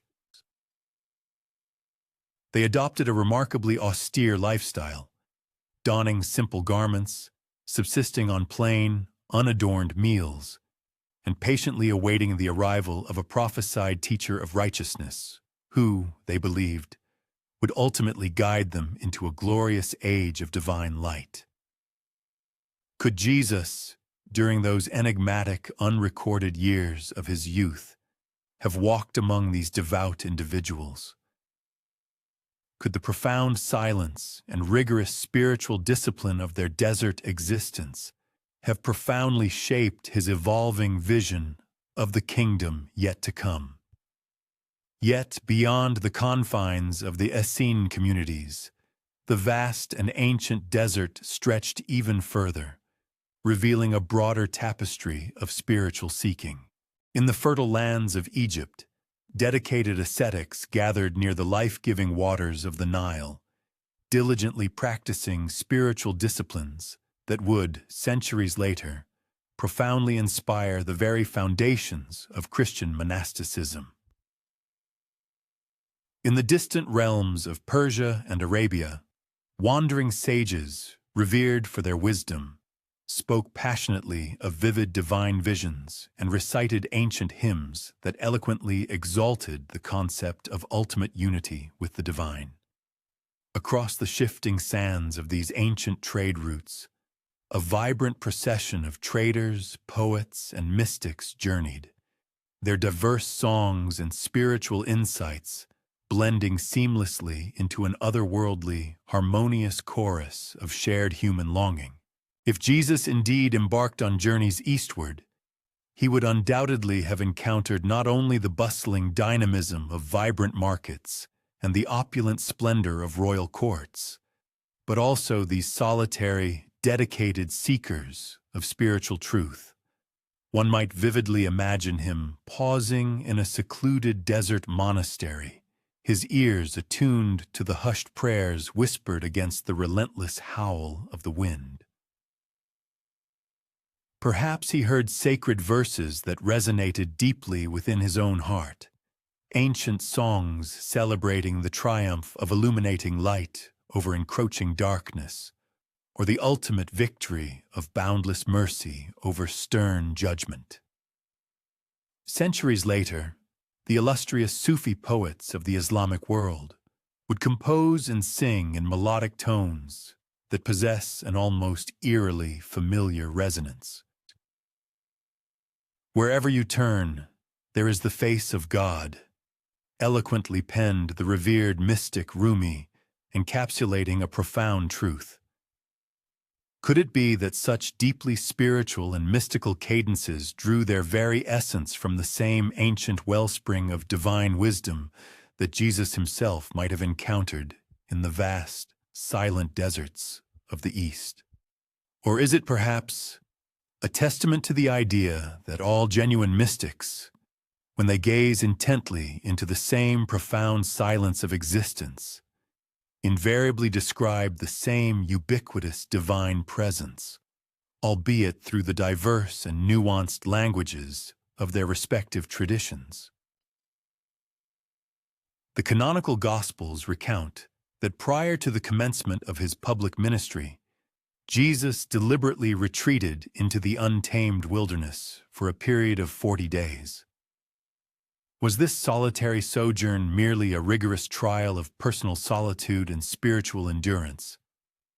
Or was it rather the powerful flowering of spiritual seeds that had been carefully planted and nurtured long before? Seeds of profound desert wisdom, of transformative mystical encounters, of ancient chants that continue to drift like ethereal sand through the boundless expanse of time. The desert itself, an indifferent observer, does not meticulously record the passage of its visitors. Its ceaseless winds erase footprints as swiftly as they are made. Yet, the indelible memory of these profound experiences lingers enduringly within the transformative teachings that ultimately emerge from the hearts and minds of those who choose to wander there. It is plausible that Jesus' profound compassion, his unwavering focus on the plight of the poor and marginalized, and his insistent call to a life of radical simplicity, all bear discernible traces of the deep desert mysticism that he may have absorbed during those enigmatic years that the Gospels deliberately leave unspoken. To entertain such a possibility is not to diminish or erase his unique spiritual identity, but rather to profoundly widen and enrich it, allowing us to perceive him as an integral part of a vast and ancient lineage of dedicated seekers who courageously turned towards the profound silence of the sand, and in doing so, discovered a voice far greater and more encompassing than their own. And thus, the desert remains an enduring and essential component of the profound mystery surrounding the missing years, not as a barren or empty void, but rather as a majestic cathedral of silence, where countless mystics once sang their sacred hymns, and where, perhaps, Jesus himself once listened with an open heart. Among the most astonishing and deeply impactful features of Jesus' public ministry were his extraordinary acts of healing. With a mere touch, he miraculously restored sight to the blind. With a single authoritative word, he cleansed the afflicted leper. With a simple, compassionate gesture, he soothed the tormented and distraught mind. These astonishing wonders are consistently described in the Gospels as profound miracles, serving as unequivocal signs of his divine authority and spiritual power. Yet, some contemplative minds have pondered whether his remarkable gift of healing might also reflect a profound body of knowledge and wisdom gathered during those enigmatic, unrecorded years of his life. In the ancient lands of India, the venerable science of Ayurveda had already reached a sophisticated zenith and flourished for many centuries. Its dedicated practitioners firmly believed that the human body operated as a complex system of balanced energies, and that authentic healing could be achieved through a holistic combination of medicinal herbs, carefully regulated diet, therapeutic massage, and the restorative practice of the laying on of hands. In the remote, mountainous regions of Tibet, skilled healers practiced intricate rituals of touch and prayer, harmoniously combining spiritual invocation with diligent bodily care. Along the bustling network of trade routes known as the Silk Road, the established tenets of Greek medicine intermingled freely with diverse Eastern traditions, thereby producing a rich fusion of healing practices, encompassing both the eminently practical and the deeply mystical. If Jesus indeed embarked on journeys eastward, could he possibly have dedicated time to studying these ancient healing arts?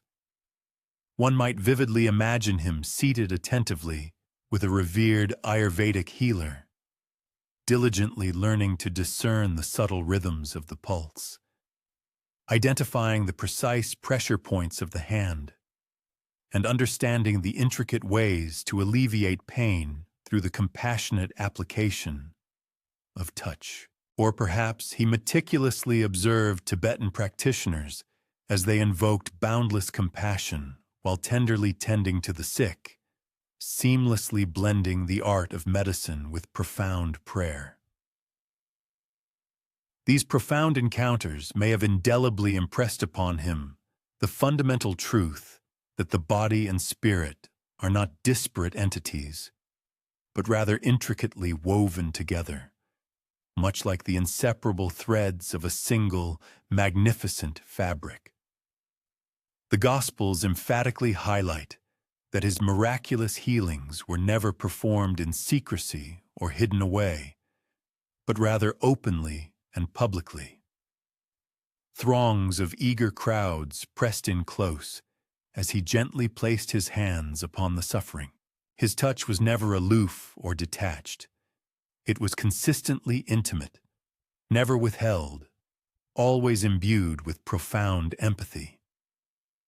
This remarkable openness and accessibility reflects a universal and timeless principle found across numerous healing traditions worldwide, that the true healer must draw intimately close to the afflicted, must willingly risk the profound vulnerability inherent in an act of boundless compassion.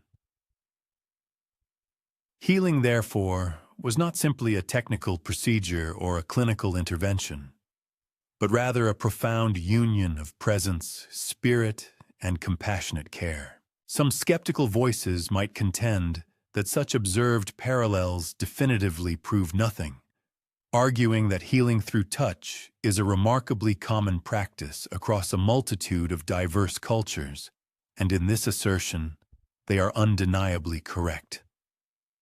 However, the profound resonance of these similarities stubbornly persists. Why did Jesus' acts of healing appear so incredibly instinctive, so intrinsically woven into the very fabric of his overarching message and ministry?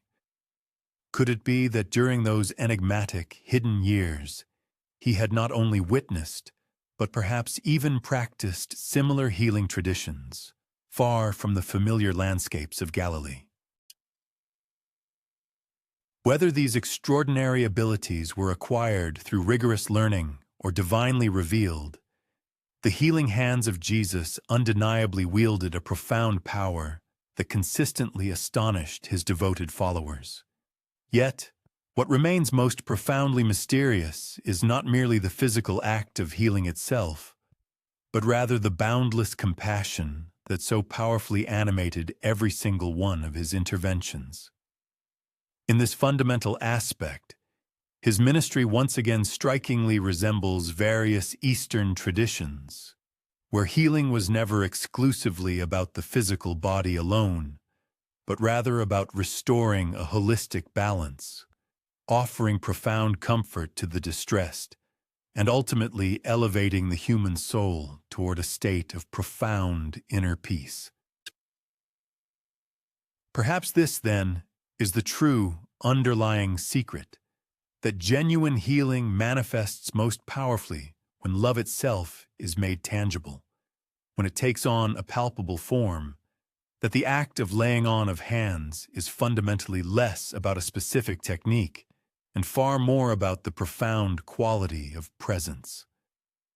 The kind of presence that truly sees suffering, steadfastly refuses to turn away from it, and consciously channels pure compassion directly into the act of touch.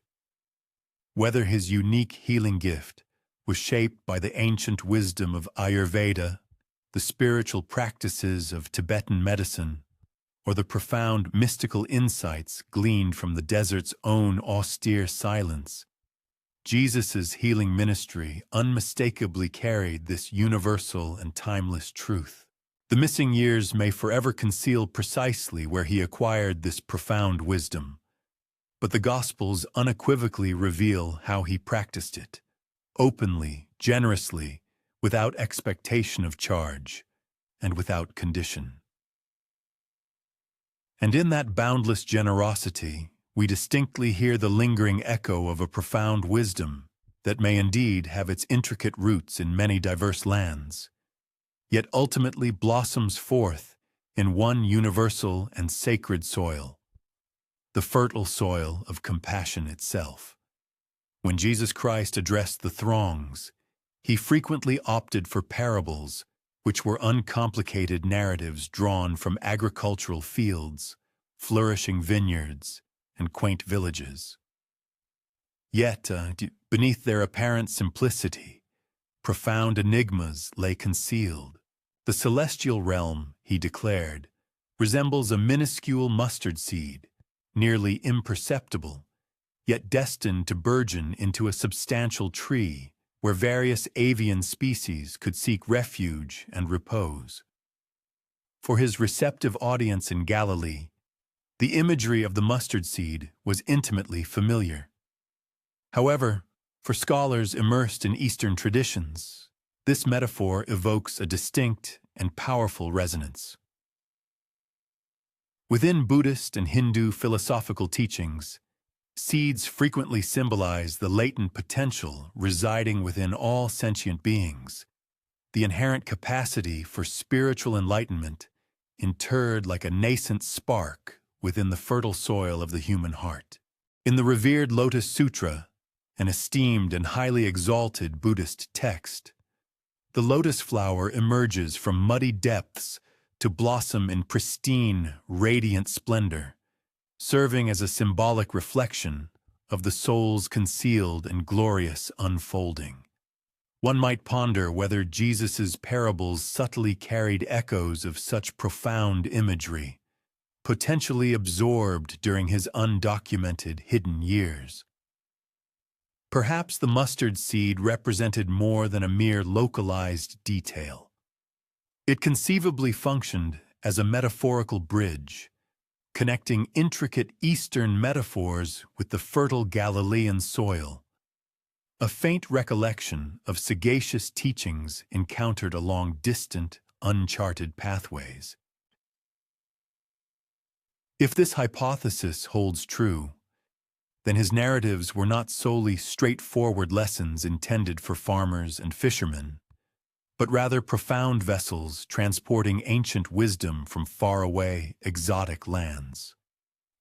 The parables themselves appear to possess an intrinsically universal character. Consider, for instance, the poignant narrative of the prodigal son, who is warmly embraced upon his return home with boundless compassion. This tale strikingly resonates with Buddhist chronicles, recounting the journeys of wayward disciples who ultimately rediscover and return to the righteous path of Dharma. Furthermore, contemplate the parable of the pearl of great price, wherein an individual relinquishes all worldly possessions to acquire that which truly holds paramount significance. This narrative mirrors Hindu accounts of renunciants who willingly abandon material wealth in pursuit of the invaluable spiritual treasure. Even the pedagogical methodology employed feels remarkably familiar. The Buddha, too, frequently instructed through parables, presenting narratives that ingeniously veiled profound truths within their inherent simplicity. Both venerable teachers communicated through enigmatic riddles, inviting their eager listeners to engage in deep contemplation, thereby stimulating insight not solely through direct instruction, but crucially, through introspective reflection. Could this striking similarity arise purely from fortuitous chance? Or might it subtly intimate shared philosophical traditions, perhaps encountered during the profound silence of those unaccounted for years? Naturally, no ancient parchment explicitly states that Jesus undertook studies in India or Tibet. No canonical gospel meticulously records the adoption or borrowing of Eastern parables. Nevertheless, the pervasive imagery of seeds, hidden treasures, and concealed growth, feels as though it belongs not exclusively to Galilee, but rather to the expansive, interconnected family of global wisdom traditions. Perhaps this inherent universality explains why his profound words feel timeless, possessing the remarkable ability to transcend diverse cultures and centuries, striking resonant chords in hearts situated far from their original historical setting. The latent seeds within his parables may thus serve as a powerful metaphor, not merely for the kingdom of heaven, but for the intricate tapestry of history itself. Within the profound silence of the undocumented years, unseen seeds may have been subtly sown, seeds of boundless compassion, profound humility, and universal wisdom. When the opportune moment arrived, these seeds blossomed into narratives so deceptively simple that even a child could readily comprehend them, yet simultaneously so profoundly intricate that accomplished scholars continue to grapple with their multifaceted meanings to this very day. Perhaps this constitutes the greatest enigma of all, that profound truth, much like a nascent seed, does not immediately reveal its complete fullness.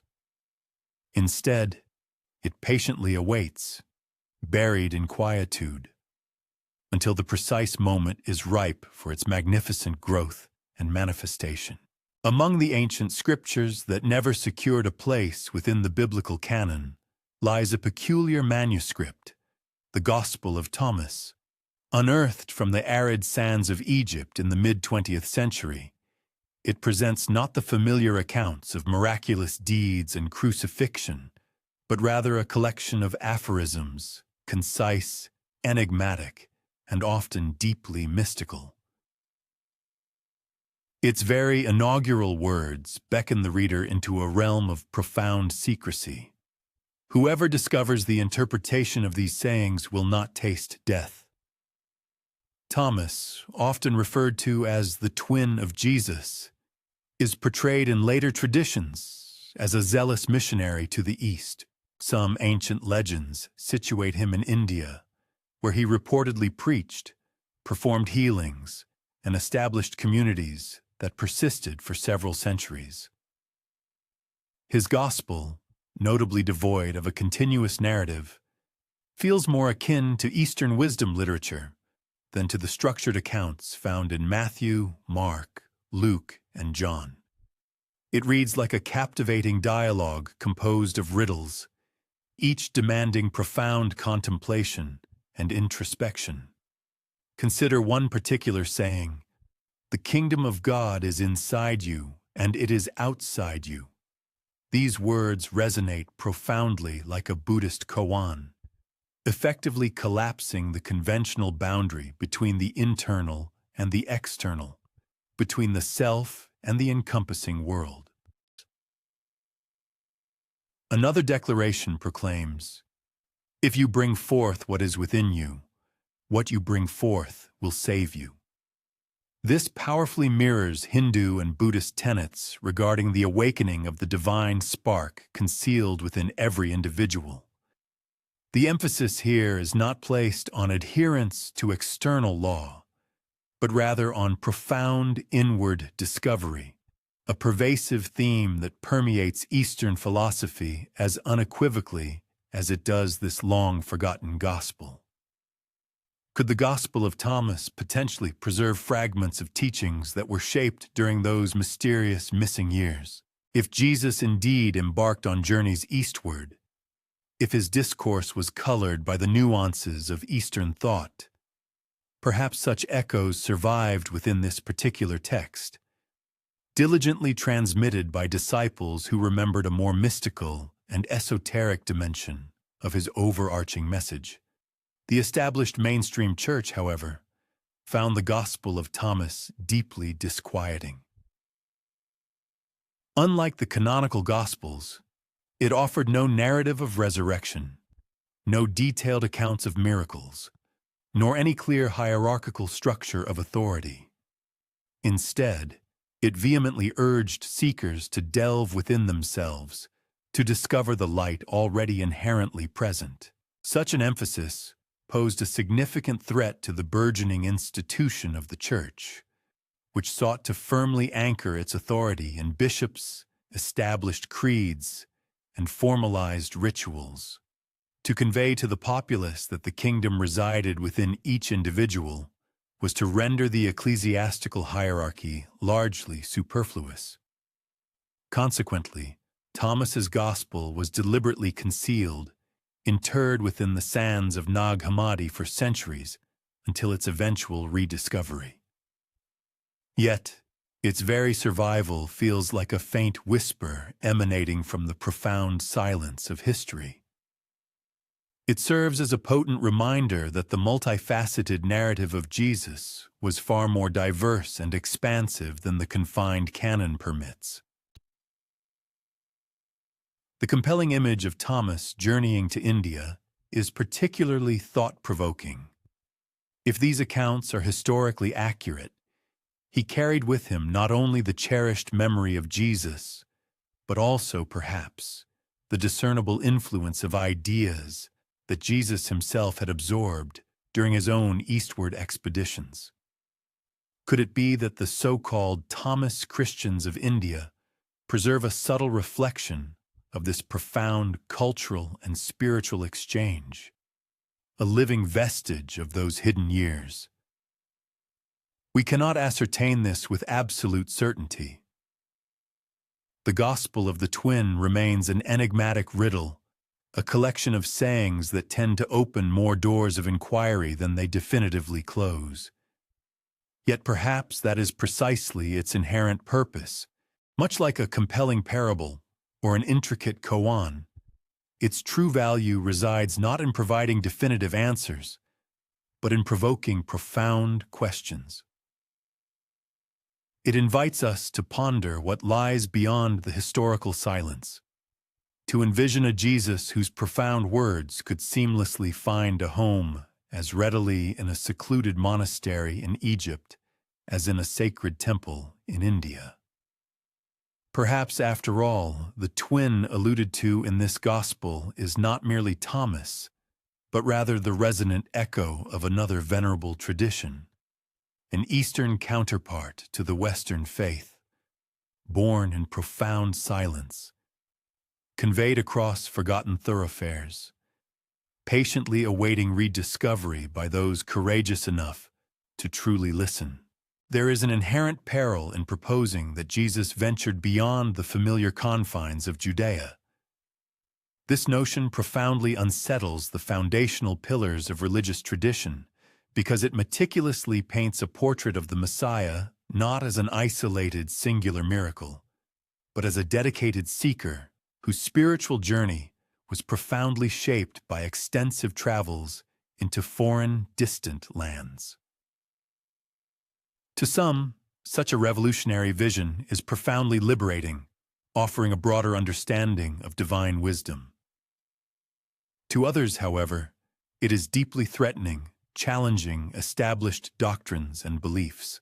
So profound is this perceived threat that historical accounts of these alleged travels may have been deliberately silenced, actively suppressed, or vehemently branded as outright heresy.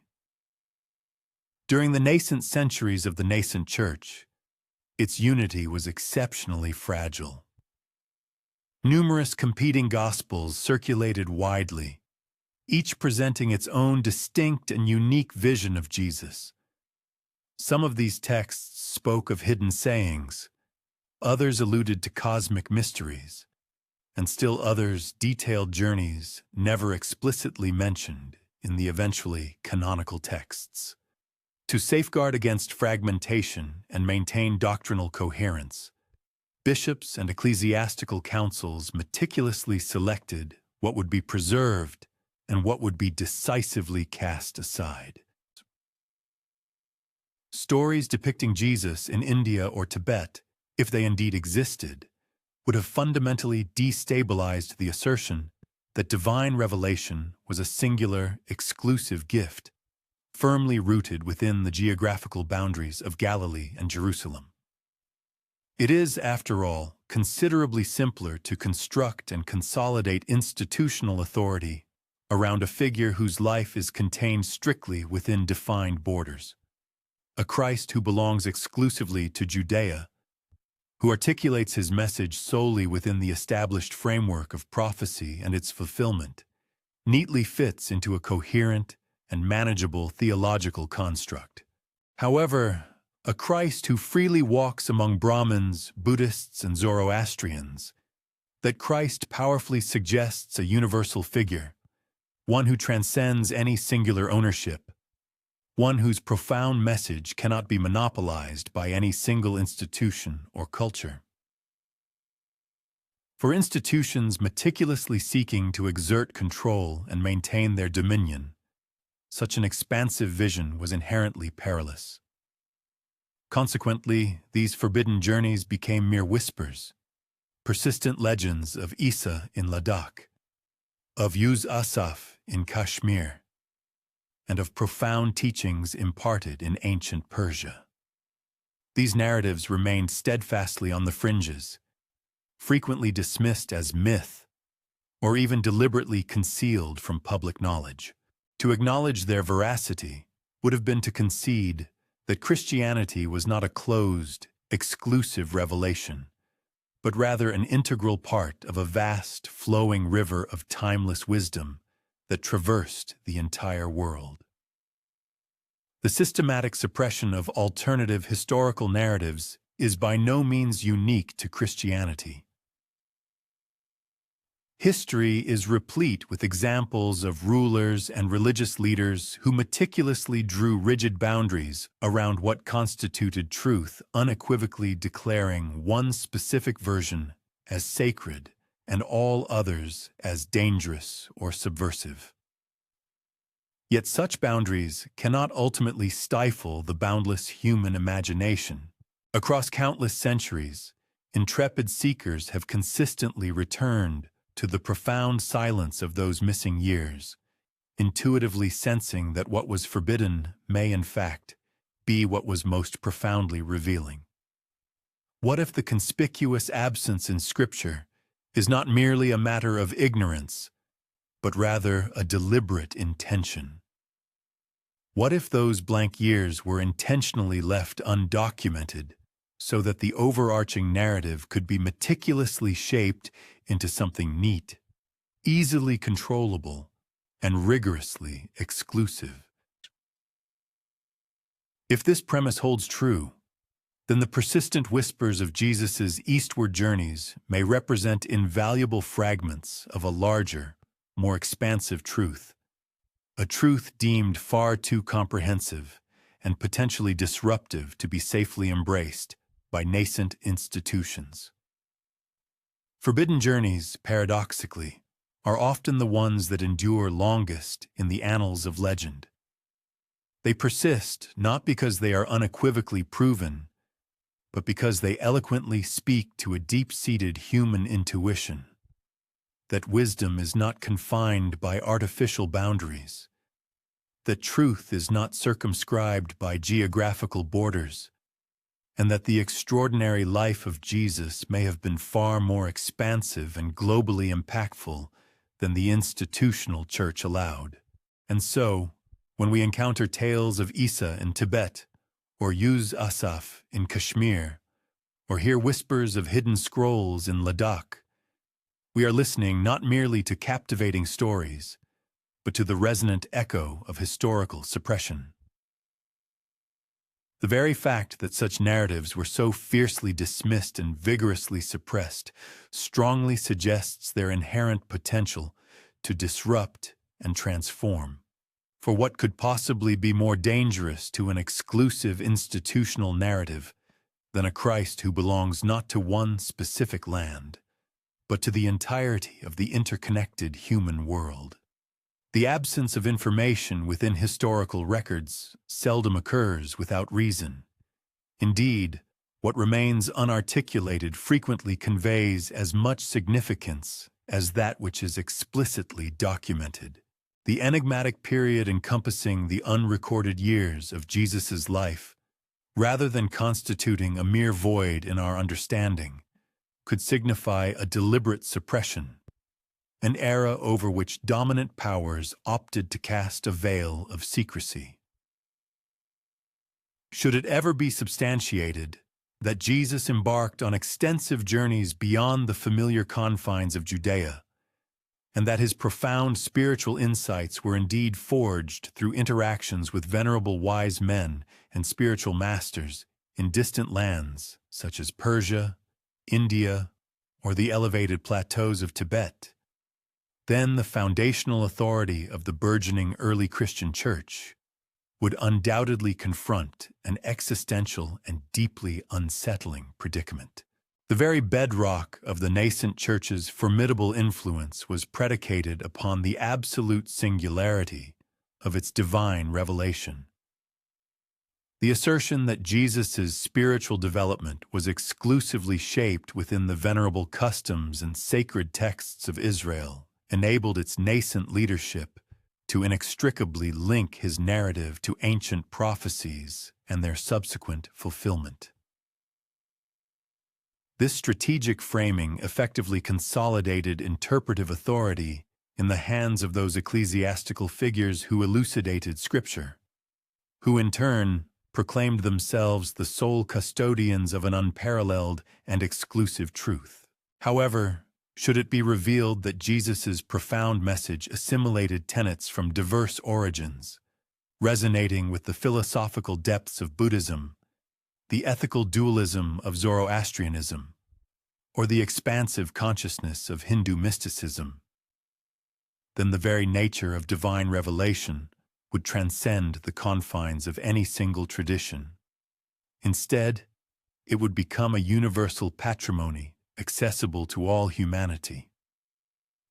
While such a comprehensive vision of spiritual interconnectedness is undeniably liberating and expansive, it simultaneously presents a formidable threat to established orders.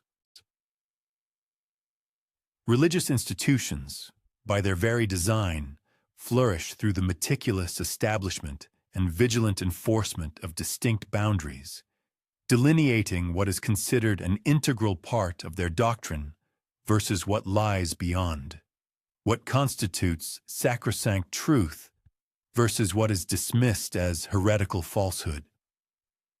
A portrayal of Jesus, whose spiritual evolution was profoundly influenced by extensive foreign expeditions and diverse cultural encounters, inherently dismantles these carefully constructed demarcations. He thus emerges as a figure of universal significance, unconstrained by dogma, and fundamentally uncontainable by any singular ecclesiastical framework. For those early architects intent on constructing a rigid hierarchical structure within the Church, such an embrace of universality represented an existential peril to their burgeoning authority. It is remarkably instructive that numerous apocryphal Gospels, texts deliberately omitted from the officially sanctioned New Testament canon, frequently underscore precisely those themes that fundamentally undermine established ecclesiastical authority. These alternative narratives often allude to esoteric, concealed knowledge, positing the existence of a divine essence or spark inherent within every individual, and envisioning a spiritual kingdom not subject to the dominion of a priestly class, but rather discovered through profound inner exploration. To concede the possibility that Jesus undertook extensive journeys across diverse geographical regions would be tantamount to admitting that spiritual wisdom cannot be exclusively controlled or monopolized by any single group or institution.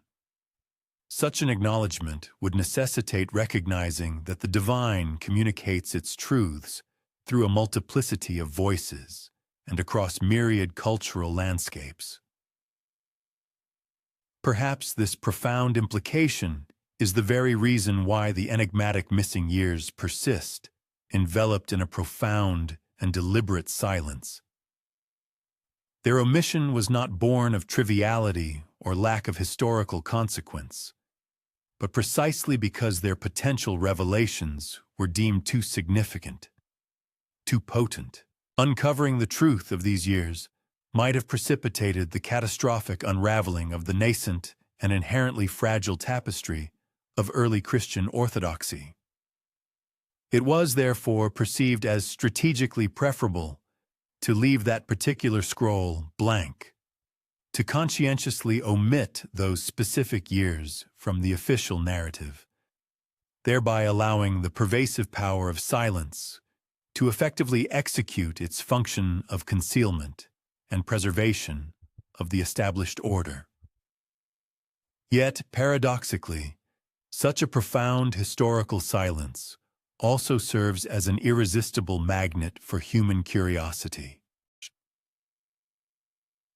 Throughout the unfolding centuries, earnest seekers and independent thinkers have gazed intently upon this conspicuous void in the historical record, daring to pose the very questions once deemed forbidden. What if these unrecorded years conceal the fundamental key to understanding the expansive, universal nature of his spiritual vision? What if the compassionate teacher who eloquently spoke of the delicate lilies of the field and the humble sparrows of the air had, in an earlier phase of his life, also lent an attentive ear to the meditative chants of Buddhist monks, the reverent hymns of Zoroastrian magi, or the profound insights offered by peripatetic mystics traversing distant lands?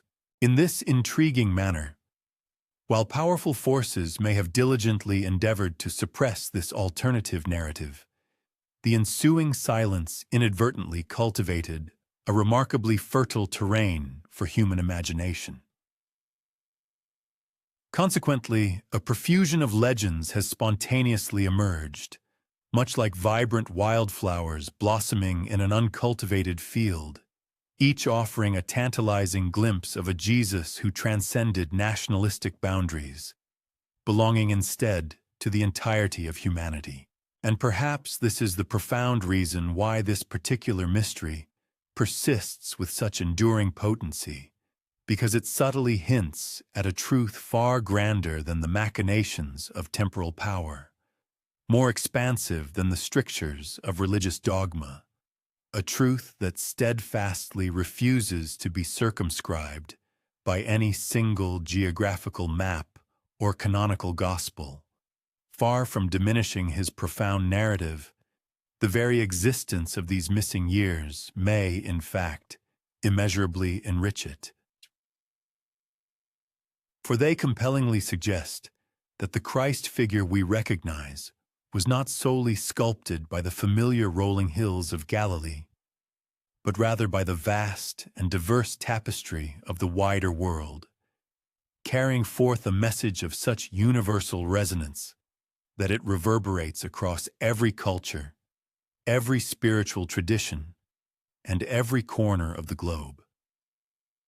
If the mere contemplation of Jesus' potential eastward travels into Asia already profoundly stirs the imagination, what then are we to make of the even more extraordinary whispers suggesting he might have journeyed considerably further, traversing vast oceans to reach the ancient, distant lands of the Americas? For a great many, this proposition seems utterly implausible, a legendary narrative stretched beyond the limits of credible belief. Nevertheless, various disparate traditions preserved within the indigenous cultures of Mesoamerica and the Andean regions recount the appearance of revered figures who bear an astonishing resemblance to the Christ. So striking are these parallels that some scholars and spiritual seekers have begun to ponder whether these compelling echoes might, in fact, conceal the memory of a profound yet long-forgotten transoceanic encounter. Within the rich oral traditions of the Nahua and Maya peoples of Central America, there exist compelling narratives describing a revered teacher known as Quetzalcoatl, often depicted as the feathered serpent deity. This figure arrived not as an invading conqueror, but rather as a benevolent purveyor of profound wisdom and advanced knowledge. He was invariably characterized as possessing fair skin, a distinguished beard, and garments of pure white, and was notably depicted as an ardent opponent of the brutal practice of human sacrifice.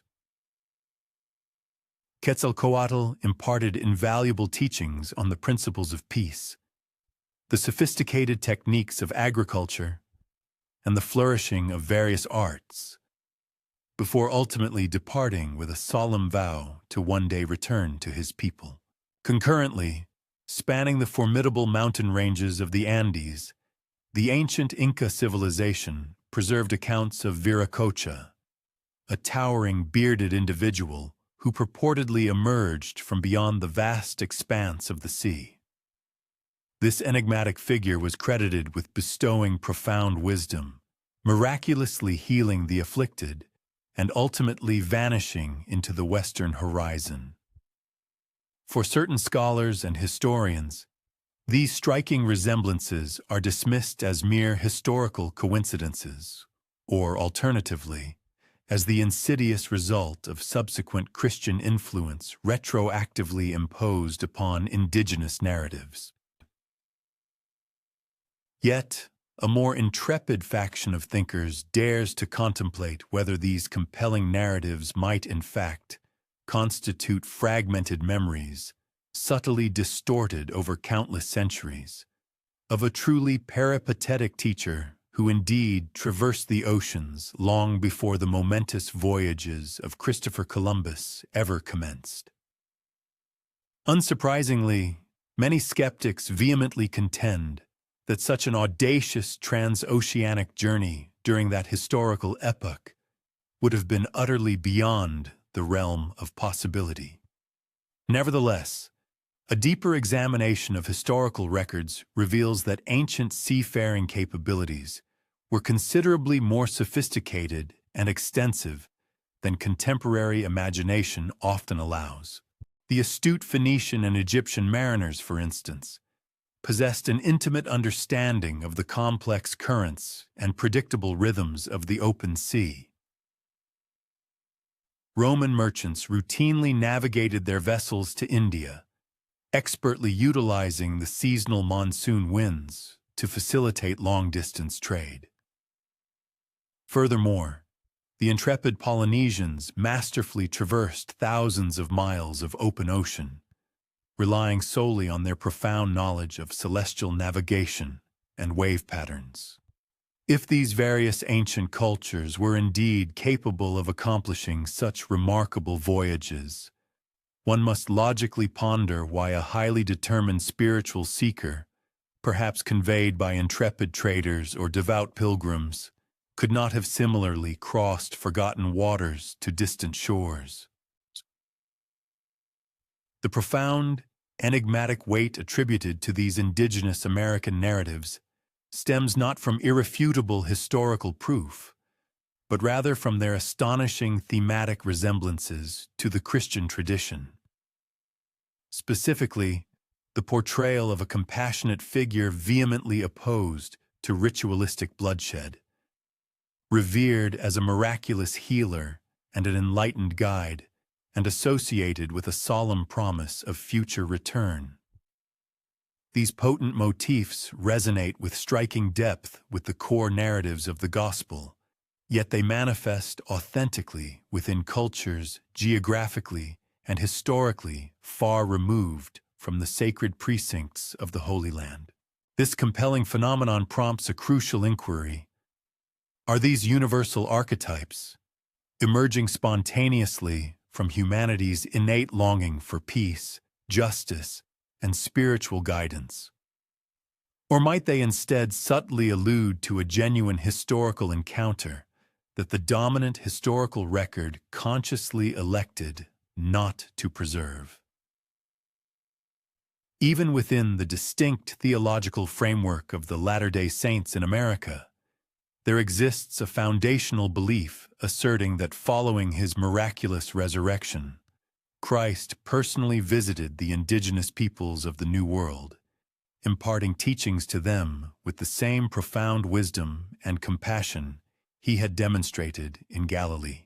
While this specific conviction remains entirely outside the purview of mainstream historical or theological consensus, it powerfully echoes a recurring and deeply resonant theme: the profound human desire to perceive Jesus not as a figure geographically restricted to a singular land or culture, but rather as a universal spiritual voyager whose benevolent presence materializes wherever genuine compassion and enlightenment are most urgently required. The compelling echoes emanating from the ancient Americas, therefore, may be likened to ethereal songs, faintly carried upon the unpredictable currents of the wind. While we are utterly unable to definitively prove their direct provenance from Jesus himself, their lyrical melody possesses an undeniably haunting familiarity. These narratives powerfully remind us that the potency of stories often transcends the physical limitations of human bodies, and that collective memory frequently stretches across vast, separating seas, subtly reshaping its essence within new languages and cultural contexts. It is entirely plausible that Jesus never physically set foot upon the American continents. Perhaps the revered figures of Quetzalcoatl and Viracocha are, in fact, independent spiritual creations, archetypal manifestations, born from the universal human spirit's inherent yearning for divine guidance. Yet the striking and persistent resemblances between these figures and the Christ narrative undeniably hold open the profound door of wonder and speculative inquiry. For what if the enigmatic missing years of Jesus, his youth, and indeed even the unrecorded years subsequent to his resurrection, encompass journeys far beyond our present capacity to fathom, journeys that traversed immense deserts, scaled formidable mountain ranges, and perhaps even crossed vast, uncharted oceans, thereby scattering enduring fragments of memory in places we had never previously conceived to investigate. Nestled high within the ancient and revered legends of Tibet and the broader expanse of Central Asia lies a mystical realm so profoundly concealed, so inherently elusive, that it has transcended mere geographical location to become an potent symbol, Shambhala. This legendary kingdom is eloquently depicted as a veritable paradise brimming with profound wisdom, an untainted sanctuary entirely impervious to the corrosive touch of corruption. It emerges prominently in both Buddhist and Hindu sacred texts as a hallowed refuge where unadulterated truth persists in its purest form. Its fabled gates, according to tradition, remain hermetically sealed against the spiritually undeserving, yet they are said to swing wide open for those earnest seekers who pursue enlightenment with an authentically pure and unwavering heart. A compelling question thus arises: could the enigmatic missing years of Jesus' life potentially intersect with this most profoundly mysterious of ancient myths?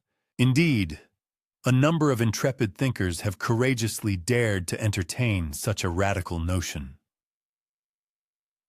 For if Jesus did, in fact, undertake arduous journeys into the majestic Himalayas, and if he subsequently encountered venerable monks and sagacious mystics within the spiritual heartland of Tibet, might the potent allure of the legend of Shambhala have drawn him even further into those secluded, hidden valleys where earnest seekers devoutly believed the world's most profound and ancient wisdom was meticulously preserved. Shambhala is traditionally described as a realm governed by a lineage of enlightened kings who serve as the vigilant custodians of sacred, esoteric knowledge, subtly guiding the trajectory of humanity from their hidden sanctuary. The precise geographical location of this legendary kingdom remains perpetually uncertain.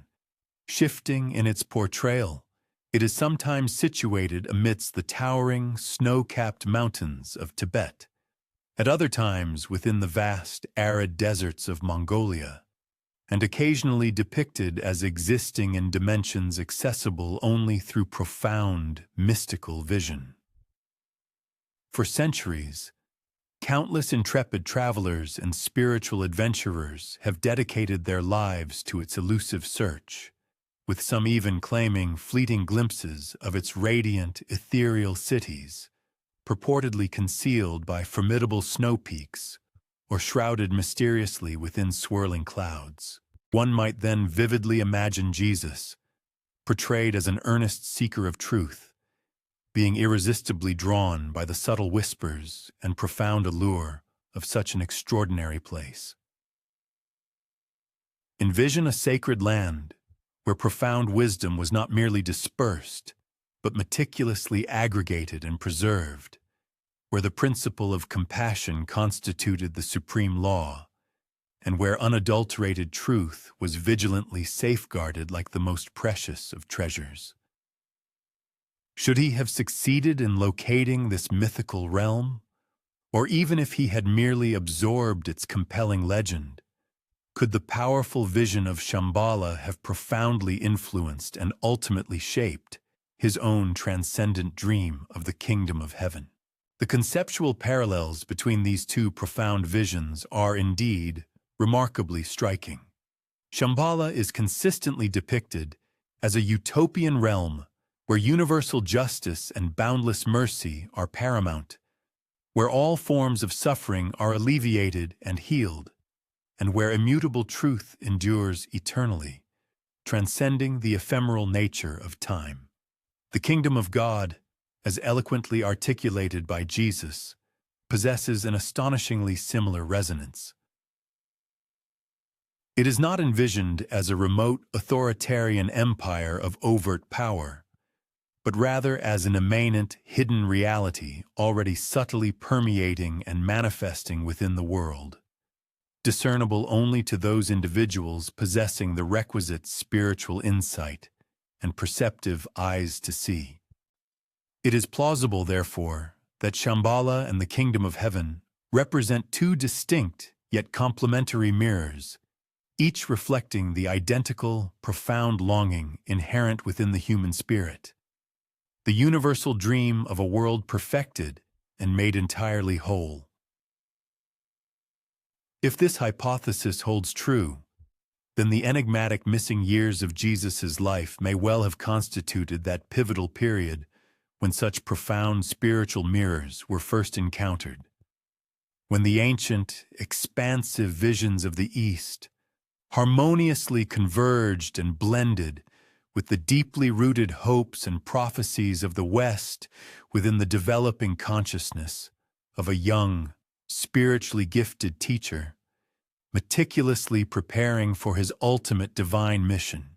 Predictably, staunch skeptics will undoubtedly assert that Shambhala is nothing more than a captivating myth, a mere fabrication born of human imagination. However, it is a well-observed phenomenon that myths possess a unique capacity to illuminate profound truths that often transcend the limitations of verifiable historical fact. They serve as powerful conduits, revealing the deepest yearnings of humankind, articulating what the collective human spirit instinctively senses must exist somewhere, even if not physically present on earth, then certainly within the spiritual realm. Consequently, the intriguing possibility persists that the Messiah of Galilee may indeed have encountered, or at least been profoundly influenced by, the potent mythos of Shambhala, subsequently integrating its transcendent vision into his own seminal proclamation of a hidden spiritual kingdom. Irrespective of whether Jesus ever physically traversed the boundaries into such an ethereal realm, the profound thematic harmony existing between these two visions compellingly invites us to ponder if true wisdom is fundamentally less about specific geographical locations and more about universal spiritual resonance, an inner, secret kingdom of the soul that finds its echoes and reflections in profound narratives spanning the entire globe. In this profound sense, Shambhala transcends its identity as merely a hidden land, becoming instead a potent symbol for the enigmatic missing years themselves. It represents an uncharted territory, inherently mysterious, yet luminous with boundless promise. A powerful reminder that the historical silence, rather than signifying a void of emptiness, may in fact conceal a veritable paradise of profound spiritual insights and universal truths. The canonical Gospels recount the nativity of Jesus, detailing the arrival of erudite individuals from the Orient, magi guided by a celestial beacon, who presented precious offerings of gold, frankincense, and myrrh before the infant in Bethlehem. Their mission accomplished, these venerable visitors quietly journeyed back to their native lands. Yet, an intriguing question arises. What if this narrative did not conclude there? What if, in the fullness of time, this historic pilgrimage was inverted? What if the adult Jesus, years later, embarked upon a quest for the ancestral home of these very magi, retracing the ancient route of those who had first paid homage to him?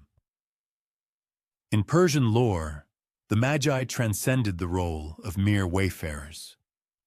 They were esteemed priests of the Zoroastrian faith, devoted custodians of sacred flames, and profound interpreters of the celestial spheres. Their philosophical tenets, encompassing a grand cosmic struggle between luminosity and shadow, their fervent hymns extolling veracity and equity, and their profound veneration for divine fire.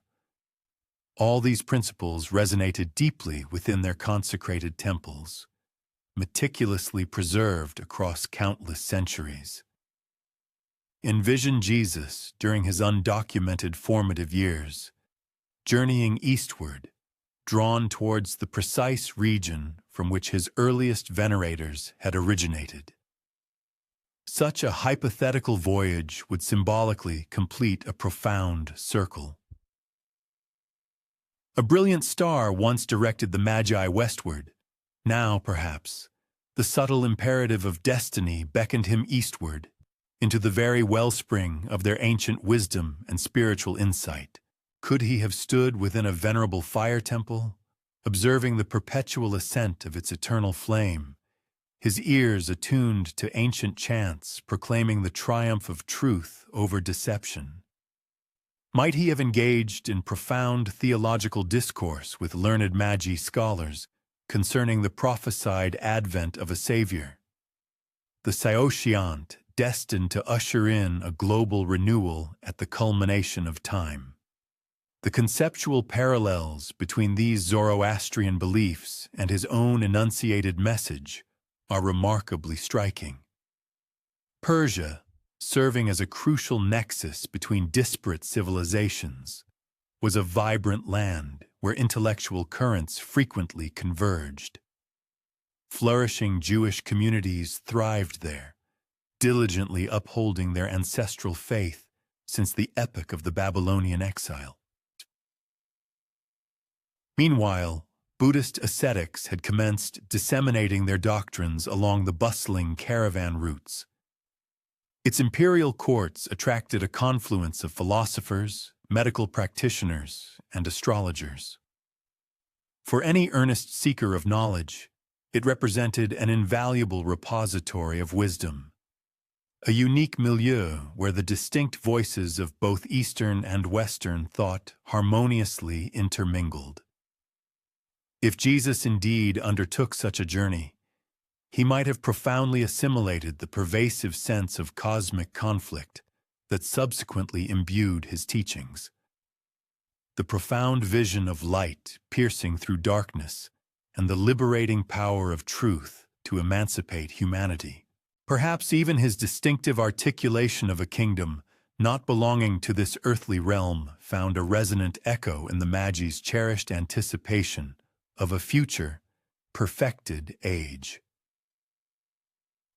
However, irrespective of whether his journey was a physical expedition or merely a compelling narrative, the concept of the Magi's return bears immense symbolic weight. It serves as a potent reminder that the enduring narrative of Jesus was never intended to be confined to a singular geographical location. From the very moment of his birth, the spiritual trajectories of the East and West were inextricably interwoven. The historical silence surrounding his missing years may, in fact, obscure the continuous unfolding of this profound connection. A hidden reciprocal exchange between the familiar landscapes of Galilee and the distant mystical realm of Persia, between the infant who once received precious gifts and the man who, perhaps, sought the homeland of his original benefactors in return. No existing scripture unequivocally records such an expedition. No ancient scroll offers definitive corroboration.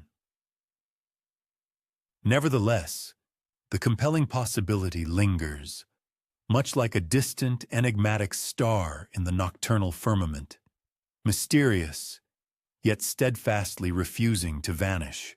For what could be more profoundly appropriate than for the one honored by the Magi to, one day, traverse the ancient pathways of Persia himself, thereby completing a narrative circle too expansive and profound to be solely contained within the geographical confines of Judea. To conceive of Jesus as a voyager to distant, unfamiliar territories is to embrace a narrative deemed too perilous for much of recorded history. For many centuries, such propositions would not merely have instigated intellectual debate. They could have provoked severe condemnation, led to banishment, or even resulted in fiery persecution.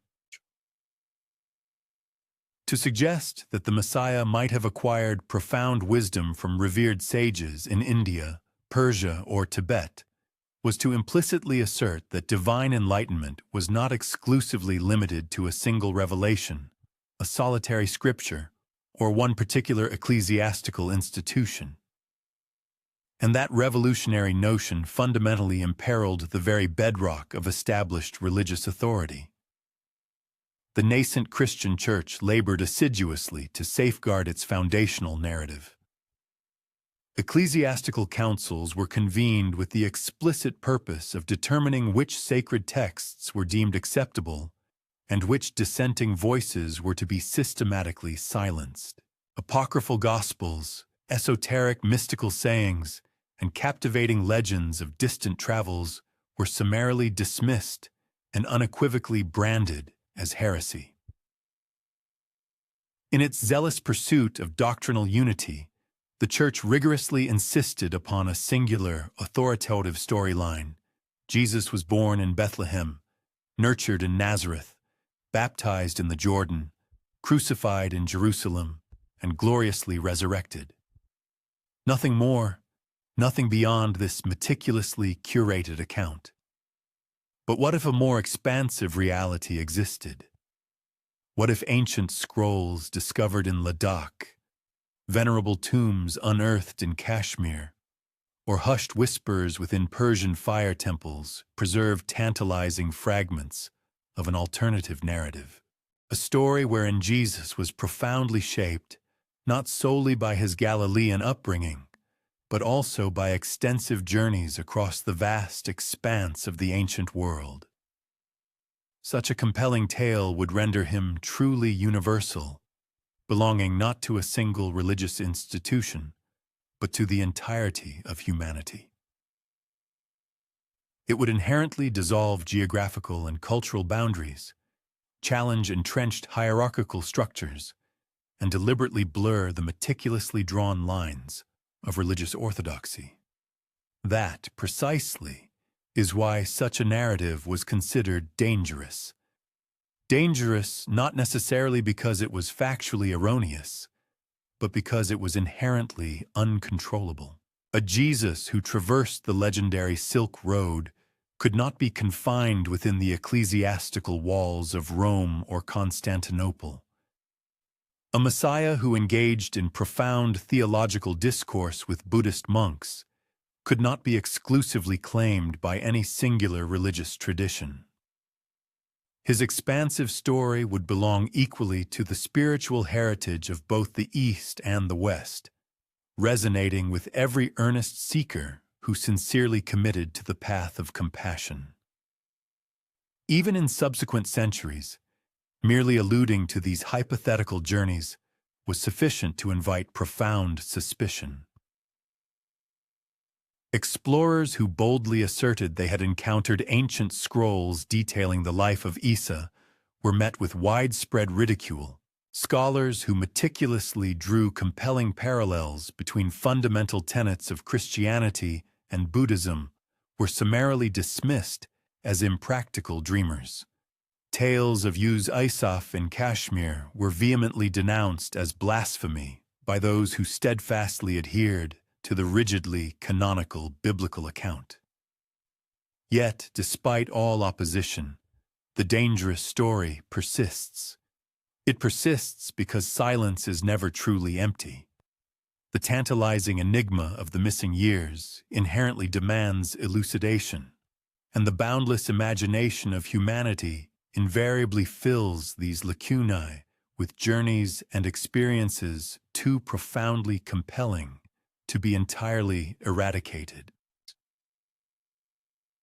Perhaps the true peril resides not in what these speculative stories might reveal about Jesus, but rather in what they profoundly illuminate about us, that we harbor an intrinsic yearning for a savior figure who transcends all earthly divisions, who communicates directly with every diverse culture, and who cannot be monopolized by any creed, dogma, or ecclesiastical council.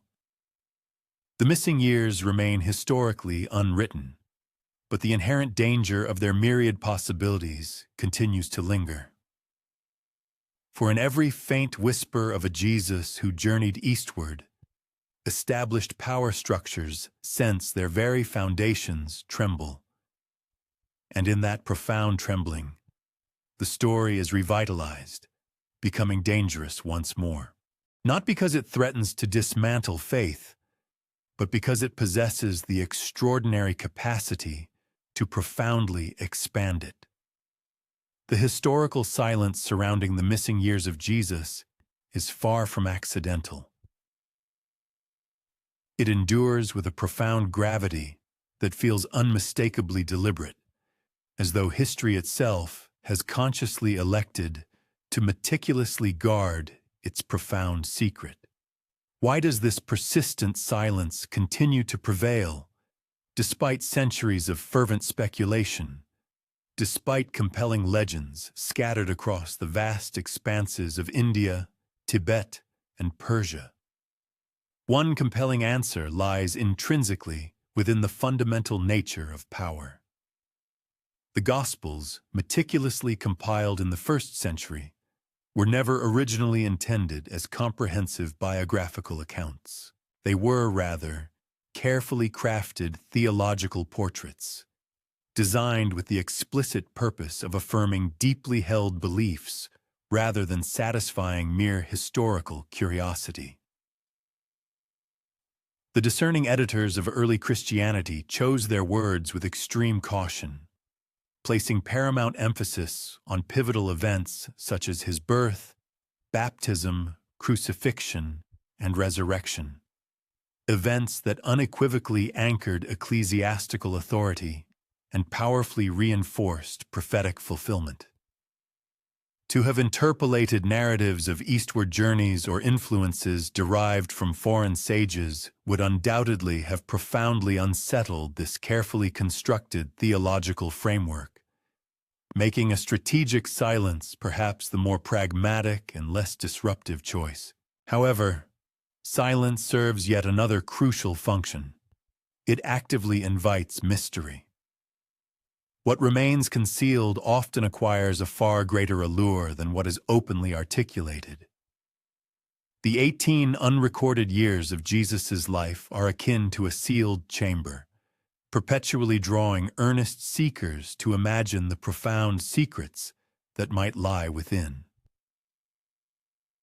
For some, this very silence serves as irrefutable proof that nothing of significance transpired, that Jesus simply remained in Nazareth until the commencement of his public ministry.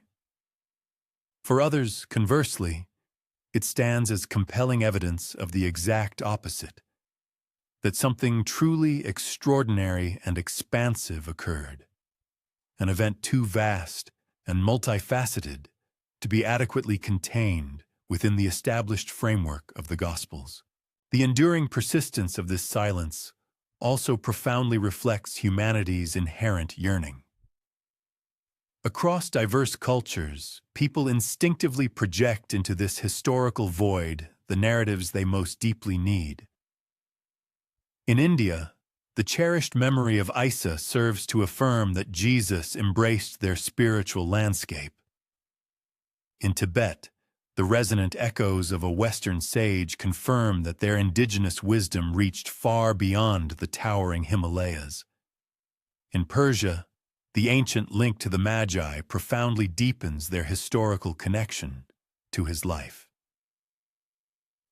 Each distinct culture thus fills the silence with its own unique reflection, ingeniously transforming a historical absence into a profound sense of belonging. Perhaps this is the ultimate reason why the silence has never been definitively broken. For if an exhaustive, definitive historical record were ever discovered, if a lost gospel were to miraculously emerge, meticulously filling in every single detail, the profound mystery would inevitably vanish.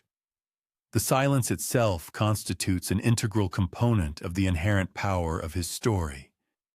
It is this very silence that permits him to remain universal, remarkably adaptable, and perpetually present in countless spiritual traditions without ever being rigidly confined to any single one. And so, the silence endures, not as an empty void, but as a compelling invitation. It beckons each successive generation to intently listen, to profoundly wonder, and to boldly imagine. It deliberately opens a sacred space where profound faith and rigorous history converge, where informed speculation breathes harmoniously alongside unwavering belief. It serves as a powerful reminder that the story of Jesus is neither finished, nor contained, nor limited. It expansively stretches across arid deserts and towering mountains, permeates ancient scrolls and timeless legends, and echoes through persistent whispers that resolutely refuse to fade. The silence is not an absence, but rather a delicate veil, a veil that both subtly conceals and powerfully reveals, allowing just enough intriguing shadow to render the radiant light even more compelling. Perhaps that is precisely why it has endured for 2 millennia, because in its profound mystery lies its unparalleled strength. History is frequently envisioned as a pristine, transparent window offering an unblemished view of the past's immutable truth. Yet far more often, it functions as an intricately woven veil, meticulously crafted by scribes, priests, and rulers, carefully draped over events to obscure as much as it selectively illuminates.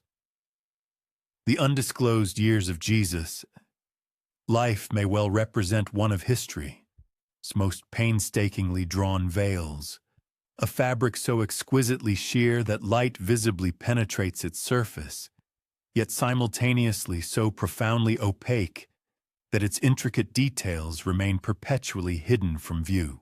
And yet, no historical concealment proves entirely impervious. Through its intricate weave, elusive clues and tantalizing fragments of enlightenment invariably manage to permeate. Intriguing legends, such as those of Issa in India or Yusuf in Kashmir, alongside resonant echoes found within secluded Tibetan monasteries, may represent these faint threads that subtly slipped through the pervasive veil.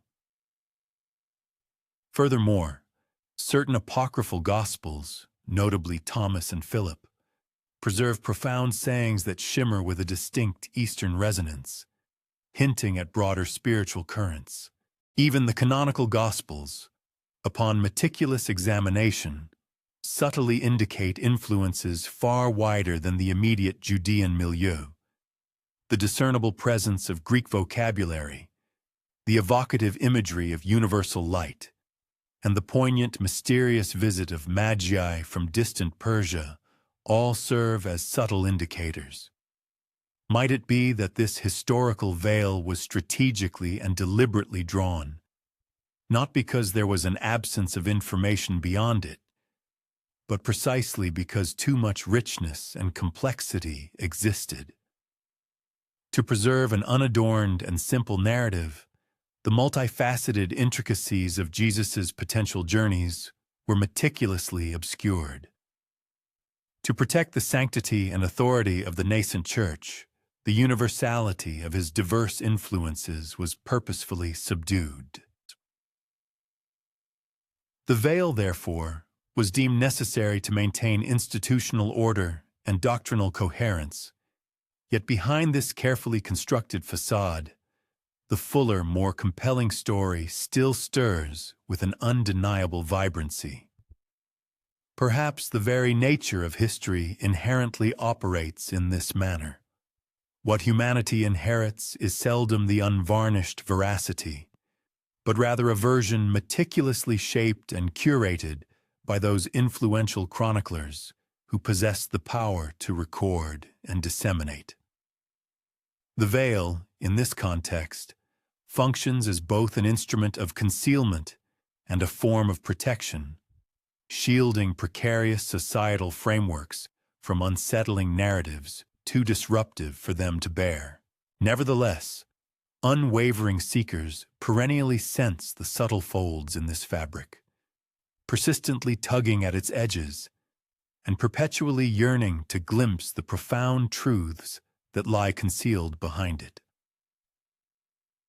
In the particular instance of Jesus, this enigmatic veil may indeed constitute the most pivotal aspect of his enduring mystery. For behind its ethereal presence, human imagination blossoms with unfettered creativity. Behind it, diverse cultures across the globe feel compelled to assimilate him as uniquely their own. Behind it, the undocumented periods of his life, often referred to as the missing years, take on an unfathomable breadth of possibility.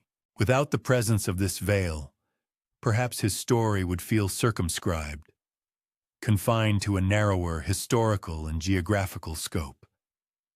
With its mysterious existence, his narrative transcends boundaries and stretches expansively to encompass every conceivable horizon.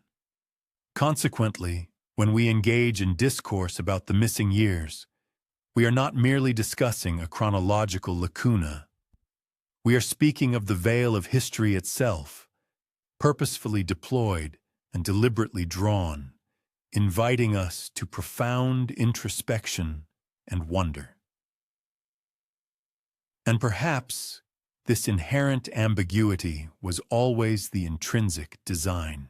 For some profound truths are not meant to be handed down with unequivocal pronouncement and absolute certainty, but rather to be perceived as ephemeral illuminations, glimpsed within an enigmatic context, just beyond the intricate folds of the historical tapestry, shimmering like light diffused through woven threads. Mystery, far from being an impediment, functions as an enticing summons. The profound silence encompassing the missing years does not obstruct the path to understanding. Instead, it leaves the door tantalizingly ajar, alluringly beckoning us to step through its threshold. Each legend, each fragmented vestige, each subtle whisper of a subterranean odyssey acts as a guiding thread, drawing us deeper into the intricate maze of wonder and contemplation. For some individuals, this pervasive mystery provokes incredulity. They perceive within it a direct challenge to established faith, a suggestion that the Jesus of traditional narratives is fundamentally incomplete. But for others, the very absence of concrete information becomes venerated.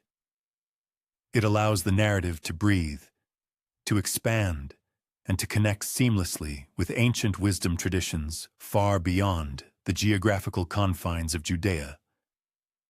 The mystery thus catalyzes a profound metamorphosis, transforming the carpenter's son into a cosmopolitan persona whose boundless compassion might have been forged through multicultural encounters across vast deserts, towering mountains, and expansive seas. Every unresolved inquiry, therefore, becomes a conduit for exploration. Could the profound teachings of the Sermon on the Mount carry resonant echoes of ancient Buddhist sutras? Could the evocative parables of seeds and hidden treasures recall profound metaphors from the spiritual traditions of India? Could the powerful symbolism of light and darkness reflect the ancient fire hymns of Persia? Each such possibility invites us to ignite speculative thought, not to settle the matter definitively, but to enter an expansive space of unfettered mental exploration and imagination. This pervasive mystery also fosters introspection, drawing us inward. For if the kingdom of heaven is indeed within, as the apocryphal Gospel of Thomas suggests, then perhaps the significance of the missing years is less about geographical cartography than about spiritual evolution. They serve as a poignant reminder that silence, too, is a powerful pedagogical force, that what is not explicitly said can guide and instruct us just as profoundly and influentially as what is meticulously recorded. In this nuanced way, the missing years become a reflective instrument. They elucidate not only who Jesus might have been, but also who we are, inherently, as seekers of truth.